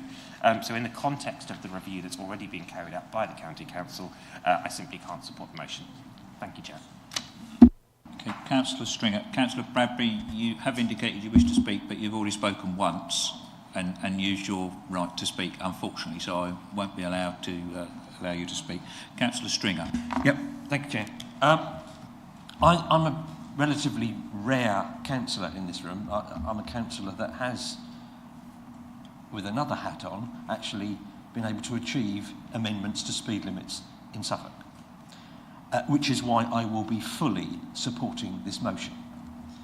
And I want to use a minute just to explain why some councils have gone for blanket speed limit changes. It is not because they wanted to see a blanket 20 mile an hour through the whole of a county. That is not what they did. They did it because it was the cheapest way to be able to reset speed limits over a wider area. And you have to default the speed limit you wish to change to the minimum speed limit you might want to change, because if not, you are wasting your time and your money. And yes, £4 million is an awful lot of money, but so is £11,000 for one parish to change a speed limit to the south of their village. We had to try and do that twice. And because of the policy that's enshrined at the County Council that says, quote, "We are confident that speed limits are largely appropriate across Suffolk. Most requests for speed limit change will not now meet the requirements for reconsideration." You have to prove significant accident data, including accident injury and death. The reason the 40 mile an hour limit is between Old Newton and Stowmarket to the south of Old Newton is because somebody died. And I remember that night, and I remember thinking, somebody's died, how sad, how dreadful, but we might now get our speed limit amended. And we did, because of that death. It should not take a death for a county council to be able to look at its criteria and review it and be sensible about any changes. It should not take that death. It should not be that costly that a parish has to find over £10,000 to be able to implement something that everyone agrees is common sense. It should be less complex. Of course it should be less complex to actually be able to review a speed limit and get a sensible one. If we approve a new housing estate, it defaults to 30 miles an hour. Really? Why are not new housing developments that are by their nature normally quite confined and constrained be defaulting to 20? Why? Because of the criteria we have that we think is wholly appropriate and we daren't touch. And we need to make it more transparent. I can tell you the current regime that we have of assessing speed limits, the decision is made by one elected councillor with an officer behind closed doors at a time nobody knows, with no agenda and no ability for a community to go and express its wishes at that. That needs to be made more transparent. That's all we're asking that county council to look at and review. I will wholeheartedly be supporting this motion because it isn't trying to impose speed limits on people, it's trying to make simpler the process of communities having the speed limits most appropriate to them, so we don't end up with the ridiculous spectacle of waiting for people to die before we agree a speed limit needs to be amended. Thank you, Chair. Thank you. I've now got Councillor Lawrence and then Councillor Pratt. Thank you, Chair. I'd just like to say I'll be totally supporting this motion, and I support all that Councillor String has said. What I would like to say, though, is I think further discussions we had earlier this evening, whether the SIL committee might like to take on board a consideration to funding requests from councils, parish councils, to apply for SIL funding for applying for speed limit reductions. Thank you. Thank you, Chair. I think I undoubtedly support this motion wholeheartedly, not least because for personal reasons, I suppose, in a way, my family have suffered greatly due to the tragic loss caused by speeding during an incident. As a father and as a teacher as well, it does worry me the safety of our kids and pedestrians at large on the roads is also a huge concern. I think when we sort of get bogged down in the economic costs of this, we should probably look at the sort of economic cost to sort of benefit ratio, taking into account the social and environmental benefits that this would bring as well. Kent County Council, whether they'll still be supporting a 20-mile-an-hour speed limit going into the future is another thing, but on their website they're saying that the costs of, depending on the scheme, is around £5 to £10 per person, and they say that it's very good value for money. There are fewer casualties. If you hit someone at 30, they're 50% likely to die, some statistics show. If you hit somebody at 20, they've got 9 in 10 chance of surviving.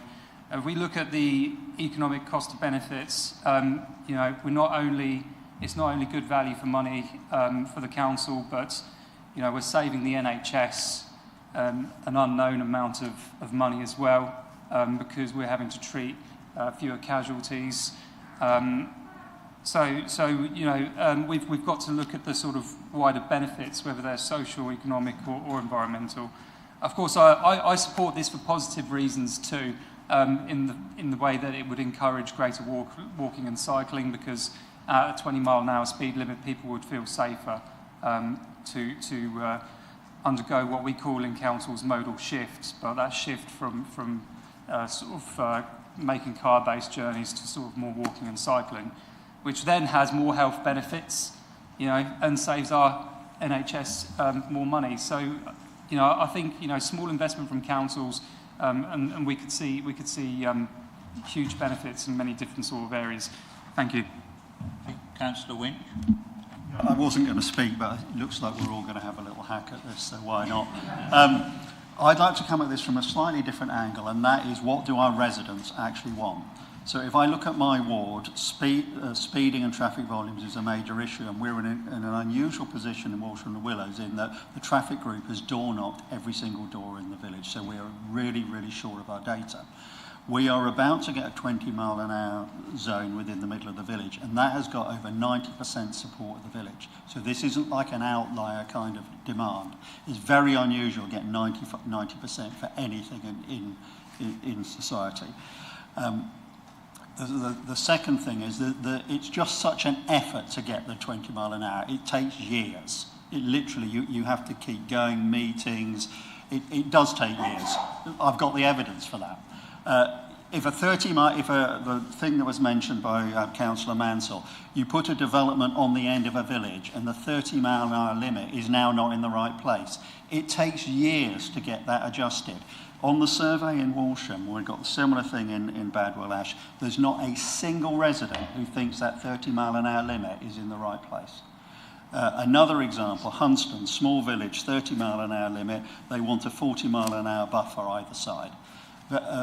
Richard Rout very kindly went and visited them in the election, sympathised with them, but actually the county council policy expressly outlaws them having a 40 mile an hour buffer, even though nearly everyone in that community wants that. So what I'm really trying to highlight is this is something that our communities want. You can carry on ignoring it if you want.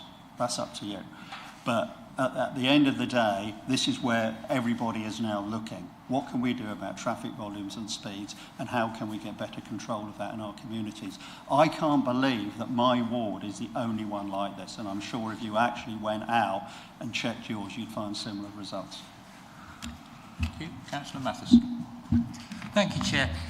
Yeah, just wanted to appeal to Councillor Linders particularly that he does support this motion because, you know, he's heard we're not asking for limits to be changed too widely, only that they should be changed more in accordance with what local communities want. And in terms of the criteria, we're not quibbling about the criteria themselves. We're saying they might be used in a more relaxed way to permit more limits to be changed. But crucially that they can actually see that happening, which is where the transparency point that somebody's already made comes into the motion there.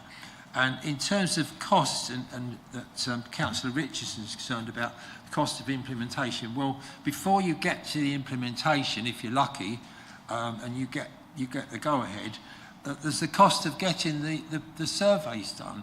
And it seems that these speed surveys are not necessary because nowadays the data can be gleaned from GPS, sat-nav and from you know, the devices like that.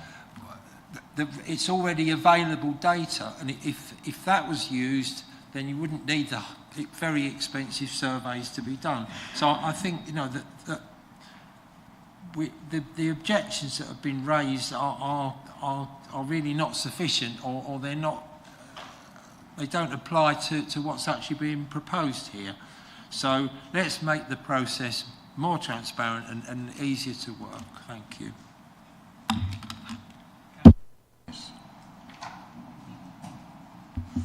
Thank you very much, Chair. I think I'm going to try not to repeat any of the points that have already been raised, but I am going to support this motion. It does answer a topic that's brought up year after year in parish councils throughout the district, that speed limits are not set at appropriate levels. I think there's two things in this motion that are really important. One is the request to lower speed limits is driven by the communities themselves. The second one is, and I love the phraseology here, it's a request, a gentle request that Suffolk County Council takes a more ambitious approach to supporting communities that request a change to speed limits because of new development, increased traffic. the length of time that it takes to get a speed limit reduced or refused, it goes on for years. In Mellis, there's been constant requests for a review of a speed limit, and it goes back 20 odd years, and it still hasn't changed. And as Councillor Stringer, Councillor Pratt and Councillor Day said, it's almost as if they're waiting for someone to die on that particular stretch of road. And that is an awful thing to have in the public domain. And that is public perception. 2 points. One, in Wales, there was a draconian approach to reducing the speed limit to 20. It went across the whole of the country. And there was a dramatic reduce in deaths, in damage, and injury. So much so, it was recognised by insurance companies that they offered reduced premiums to drivers who lived in 20-mile-an-hour zones. It makes sense financially and well-being, and if we can reduce the amount of casualties on this road, it might encourage people to cycle and walk more. It has an enormous potential impact. It does sound a lot of money, and I think Councillor Stringer explained very clearly the economics of it. We haven't put in the balance the cost of life and injury and damage to vehicles. Thank you, Chair. I will be supporting this motion. Thank you. I think we've had a very good debate, so if there are no further speakers, Councillor Hicks. I think it'd be rude not to say something. So thank you. Firstly, horrible to hear about your family, and that's something we all take extremely seriously. And safety on the road is hugely important to everyone in all councils across Suffolk. For me, I think it's important to say that there is, at the moment, Councillor Chambers is looking at this and looking at how it could be simpler, and the costs. The costs aren't county council costs, they're legal costs going to courts. The court costs are very high. There are waits in the courts now, you can't get to a court quickly. So it's not just a matter of Suffolk County Council holding up things, there are a whole stack of things that make it more difficult. I have changed speed limits in 3 or 4 locations, I think. Councillor Stringer's been more successful than me. He's actually changed the speed limit in my division, which I didn't want. So that's the first. But, so I do accept that we're looking at it, and Councillor Chambers is doing that piece of work now. I just think this isn't the sort of motion we should have here. I was criticised for bringing a motion to another council that wasn't about county council business, and I was told it was wrong to do that. We should be focusing on things that our council can deliver. This isn't something that our council can deliver at Mid-Suffolk. It's something for the county council. I think email from the leader or something like that, asking for it would be the way to go forward, because whatever we agree in here won't be decided by the county council based on that. This is not a Mid-Suffolk decision. I would suggest maybe we come back here and let's talk about some things that are really important to Mid-Suffolk. Let's talk about, should we be using emotions, should we be buying land and rewilding it and using taxpayers' money to do that? I think that's the sort of things I'd like to talk about. Let's talk about Gateway 14 and why we haven't been able to get solar panels on the roof, even though the previous administration was criticised for not doing so. Those are the sorts of things we should be talking about. Let's talk about Shell and investing in Shell, or not. I can talk on anything I want in the motion for 3 minutes. Thank you. Let's talk about, should we be investing in Shell as a green administration or not? You can, in a motion, you can talk about anything for 3 minutes related to the motion. Thank you. I would like to talk about things that Mid-Suffolk is doing, not things Suffolk County Council is doing, because we're here at Mid-Suffolk to focus on Mid-Suffolk, look at the delivery of Mid-Suffolk things. So there is a review going on. If someone had contacted me before, we would have told you that, and then we could have talked about things that Mid-Suffolk needs to deliver, not things that other councils should deliver, which I was criticised for in doing in this very chamber only a few weeks ago. Thank you, Chair. In my family, we talk about my Auntie Olive, who, unfortunately, is a statistic. She was killed on the road here in Mid-Suffolk, in fact, in Councillor Winch's ward in Wattersfield. She was my mum's older sister. And this happened a long time ago. This was 1945. And she was coming out of school and was knocked down by an American military lorry. But these things have a long shadow and still a traumatic memory for my mother today. And the reason I mention it is because in 1945 there were no speed limits on the roads in Suffolk. There was very little traffic, and it wasn't considered it was needed. But over time, the situation changed, and people saw the need for speed limits and reduced speeds and obviously increased safety on the road. And I think we're now in the time, again, where people are becoming more aware of road safety. There's been a time, perhaps a few decades, where we have facilitated the car. The car has been king, and that has meant everything else has had to take second place. And now I think we're moving away from that, and I think public sentiment is moving away from that, and I certainly hear that in the villages that I represent. So speed limits are important. I'm glad to hear that we are, the county is reviewing its procedures, and I hope that does facilitate some lower speed limits. I'm certainly going to be supporting this motion, and I know that the vast majority of my residents would be as well. Thank you. Anyone else wish to contribute? Councillor Caston, and then I think we will probably move into Councillor Over, because I think we've had a very good debate. I'm sorry, Chair, I felt like I was the last person that hadn't spoken. But I did come into this meeting thinking this is completely something, and I agree a lot with Councillor Hicks that this isn't our remit in here. But I was, when I was a child, I was hit by a van in my village. Hopefully not by a time-travelling green councillor. But it wasn't travelling very fast, so I was okay. And what I've got to ask myself when I do this, as a district councillor, do I disagree enough with any of these points in this motion to actually say, no, this isn't a good idea? I don't. I think none of this I can disagree with. It all makes sense. But I think we do have to think about quality rather than quantity when we're doing this. And also, we do need to seriously think about what is our remit. I think this is just asking the county council to look at something, which they are looking at already. But I think I came in here not wanting really to vote for this, but I think now it's very hard not to, because I think it's quite sound arguments being made. Thank you. Thank you. I'll move now to Councillor Overett to sum up then.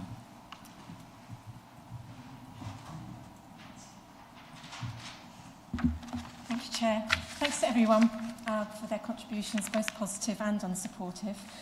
To respond to Councillor Linda's concerns, and I appreciate others who already have done so, but I would like to stress this motion is not a request for a blanket reduction to 20, but a change in process so that it's more positive, simpler and cheaper where communities genuinely want a speed change.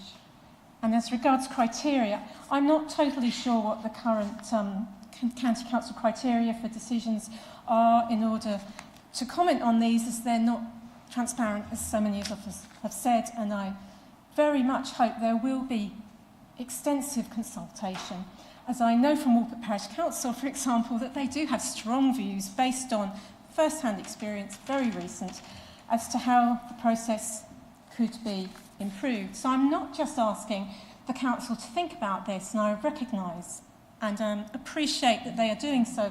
I'm asking them to make a brave decision. I'm asking them to think a little bit further about what this is about and to take that responsibility for the safety of our residents. Regarding Councillor Richardson's comments, I believe I've answered most of his concerns in my response to Councillor Linda, but regarding cost, the price to the County Council to make its process more transparent, I appreciate the legal costs and what have you, and equally the cost to the public purse of each fatal accident, which is considerable, are both important and very interesting debates, but are not with respect the thrust of this motion, which is about our responsibility as county councillors and as district councillors, I believe, to consider resident safety and to act accordingly if we can. Sorry, hold on a second. Regarding Councillor Hicks's comments, I'm making this motion because it directly affects our parish councils and our residents. It feels deeply relevant to me, and I'm aware the County Council have repeatedly turned down some of County Councillors' requests that the administration takes this seriously and makes different choices on this matter. I'm not trying to make a political point here, and I absolutely make no apology for attempting to exert a little bit of pressure, if I can, on the County Council to listen to what the residents of Suffolk actually want. Okay. The number of people killed or seriously injured on Suffolk roads as pedestrians, cyclists and car occupants increased by 28% between 2020 and 2025 and stood at 340 people in the last year. Each life-changing injury and each road death brings grief, trauma and tragedy to families, friends, neighbours and colleagues. And each accident, of course, as I said, has a huge financial impact on the public purse. Finally, I'd like to acknowledge the hard work and dedication of parish councils across Suffolk, including Woolpit, who have jumped through the complex and time-consuming hoops and paid out thousands of pounds in an attempt to improve road safety in their communities and to keep their residents safe. I very much hope all councillors here today will decide to approve this motion. Thank you. Thank you. So I will now ask the Head of Democratic Services to conduct the electronic vote. Thank you, Chair. Councillors, that vote is now in progress. Councillor Carter, can I take your vote verbally? 4.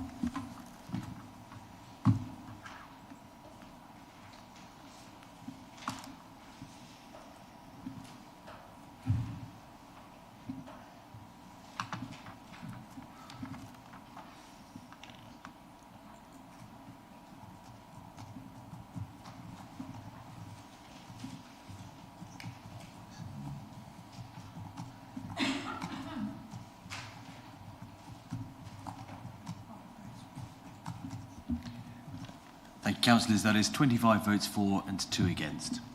Thank you. Therefore, that is carried. We now move to motion on notice from Councillor Carter.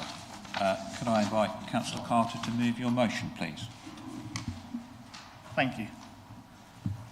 Chair and colleagues, I bring this motion today not just as a councillor, but as someone who rolls, wobbles and sometimes gets mistaken for piloting an adult-sized set of Hot Wheels.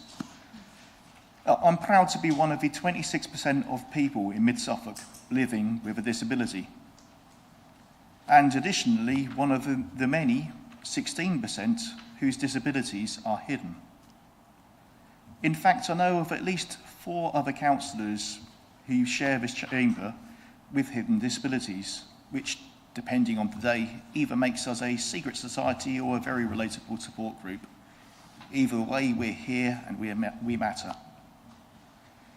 Disability doesn't care about your age, your fitness regime, or how good your risk assessment it was. It can come through accident, illness, or sheer bad luck. And suddenly, you find yourself navigating a world that wasn't designed with you in mind. That's why this motion is so important. Accessibility and inclusion aren't luxuries, they're rights. And we, as a council, have a legal and moral responsibility to make sure everything we do is open, usable, and equitable for everyone. Now, to be fair, we're not starting from scratch. Thanks to the Mid-Suffolk Disability Forum and the good work that's already been done, we've got a strong foundation. But the truth is, it's not always visible, and the good work happening behind the scenes deserves to be seen, celebrated, and strengthened.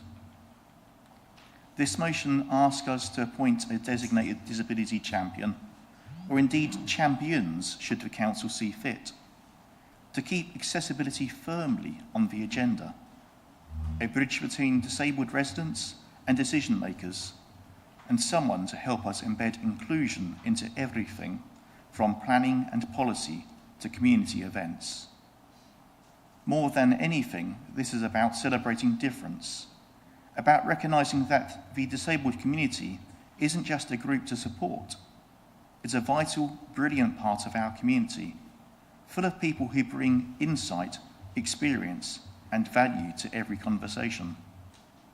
And with big changes coming, namely the transition to a new unitary authority or authorities, it's vital we lock in that progress now.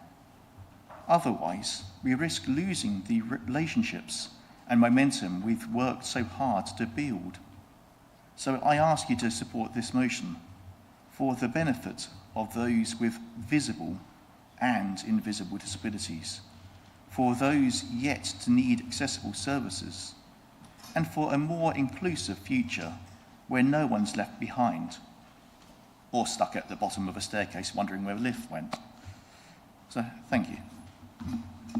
Thank you, Councillor Carter. Can I request a seconder? Councillor Lay. Thank you, Chair. Happy to speak now. I'd like to thank Councillor Carter for bringing this motion forward, for asking me to second it. I know this is something you've been wanting to raise for some time. Also, further thanks to the members who have worked with Councillor Carter to bring forward what I feel are actually achievable outcomes that will benefit members of this chamber and their residents. Many members will no doubt have their own personal connections to disability or inequality, be it directly or through family, friends, neighbours or acquaintances. I think we should always be open to finding ways to better support and comprehend those who face many challenges due to disabilities or inequalities. This includes individuals with physical disabilities, hearing or vision impairments, autism, communication barriers and socio-economic difficulties. It's commendable that this council has in the past appointed armed forces champions to highlight the needs of the armed forces community. In a similar vein, appointing a disability champion would effectively bring attention to the needs of people with disabilities and additional requirements, as well as those facing disadvantage and inequality. This will convey a strong and clear message that this council genuinely cares about the needs of disabled residents and visitors, along with how they and others are facing disadvantages experience life. I'm particularly keen to see recommendations come forward for improvements in accessible voting, as I understand that the absence of inclusive language and a dependence on complicated systems can often make disabled voters feel disconnected from politics, something that we really don't want. Thank you, Chair. Thank you. I will now open debate. Councillor Richardson. Thank you very much, Chair. I'm very happy to support this motion, but before I do so, I would like to propose a small amendment to it so as to strengthen it, which I did share with Councillor Carter in advance. That is to add an additional bullet point to the first section underneath, where it says this council recognises that greater visibility of those living with hidden disabilities is essential, whose needs are not always fully recognised, understood and accommodated. Thank you, Chair. Councillor Hicks, do you wish to? No? Okay. Councillor Carter, do you accept the amendment? I'd be more than happy to accept the amendment. Okay.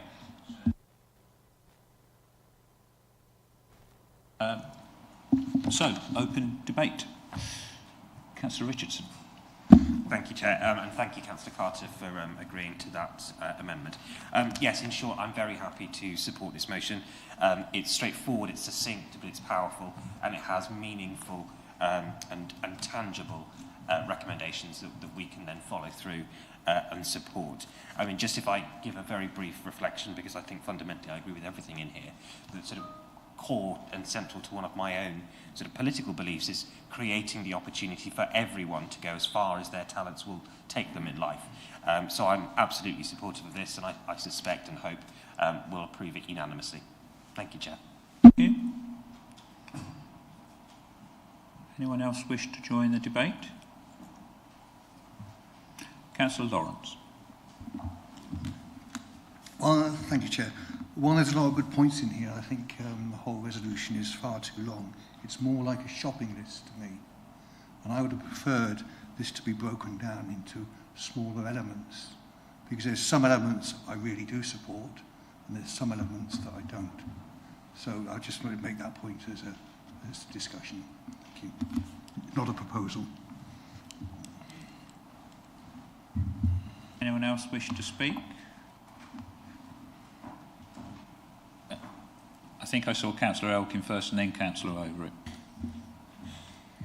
I'll be very brief, just to say I think it's a great motion, and I can't think of anyone better, hopefully, to be a disability champion than Councillor Carter, so I'll be very happy to support it.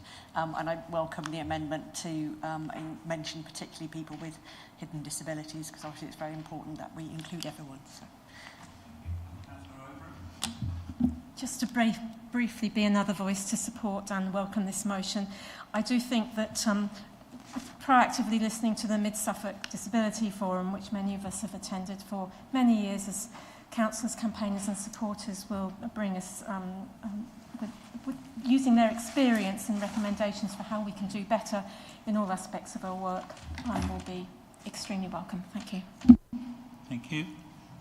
Anyone else wish to speak in the debate? Councillor Carter, I then call on you to sum up and close the debate. Thank you very much.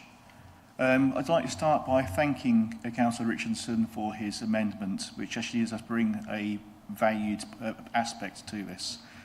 As somebody with the visible, but not always so visible, my neurospiciness and the additional things, so the depression, which a number of us and other things, so it's valuable that we do take. We make the invisible visible. We make everyone feel valued. And I do also understand that there's a lot here that we're being asked for. It's a lot that's been asked for by a disabled community for a number of years through the forums. It's been asked for to be valued, to be included, to actually do something which we have a power to do so. We are enabled to do so, to actually enable a community to ask for and to actually be provided for. And not just saying, this is what you can have, this is what we are, this is what you wish for, what you want to provide. So I'm hoping that we are able to, whoever the champion may be, can actually allow for communities to feel valued, to feel supported, to feel present, and to feel celebrated. So I am proud to be a member of this community. I'm proud to be a councillor, and I'd be proud of this motion. So thank you all. Thank you. So I will now ask the Head of Democratic Services to conduct the electronic vote. Thank you, Chair. Councillors, that vote is now in progress.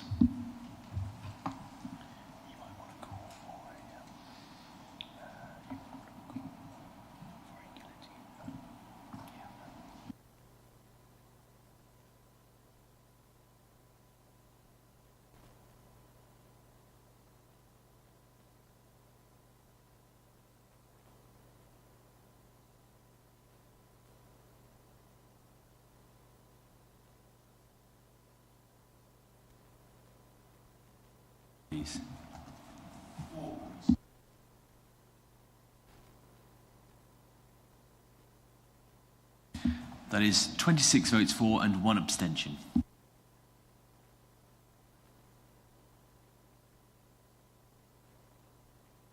It appears to me that it will be necessary to enact that and extend the length of the meeting.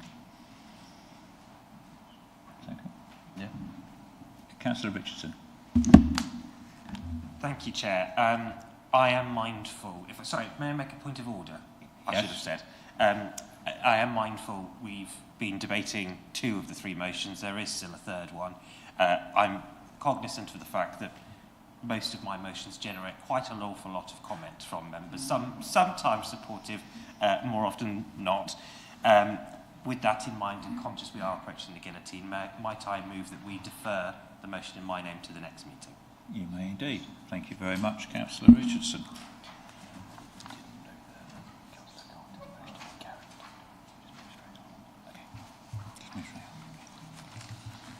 Right, I didn't note that Councillor Carter's motion had been carried 26-1, and that's my apologies, because I moved to the guillotine thinking it might be necessary, but it's obviously not. So that concludes the motions for this meeting. Can I thank members for their endurance? Can I also thank them for giving me a hard time? And the next meeting will be the 24th of July at 5:30 p.m. Therefore, I formally close the meeting at 8:20. Thank you very much.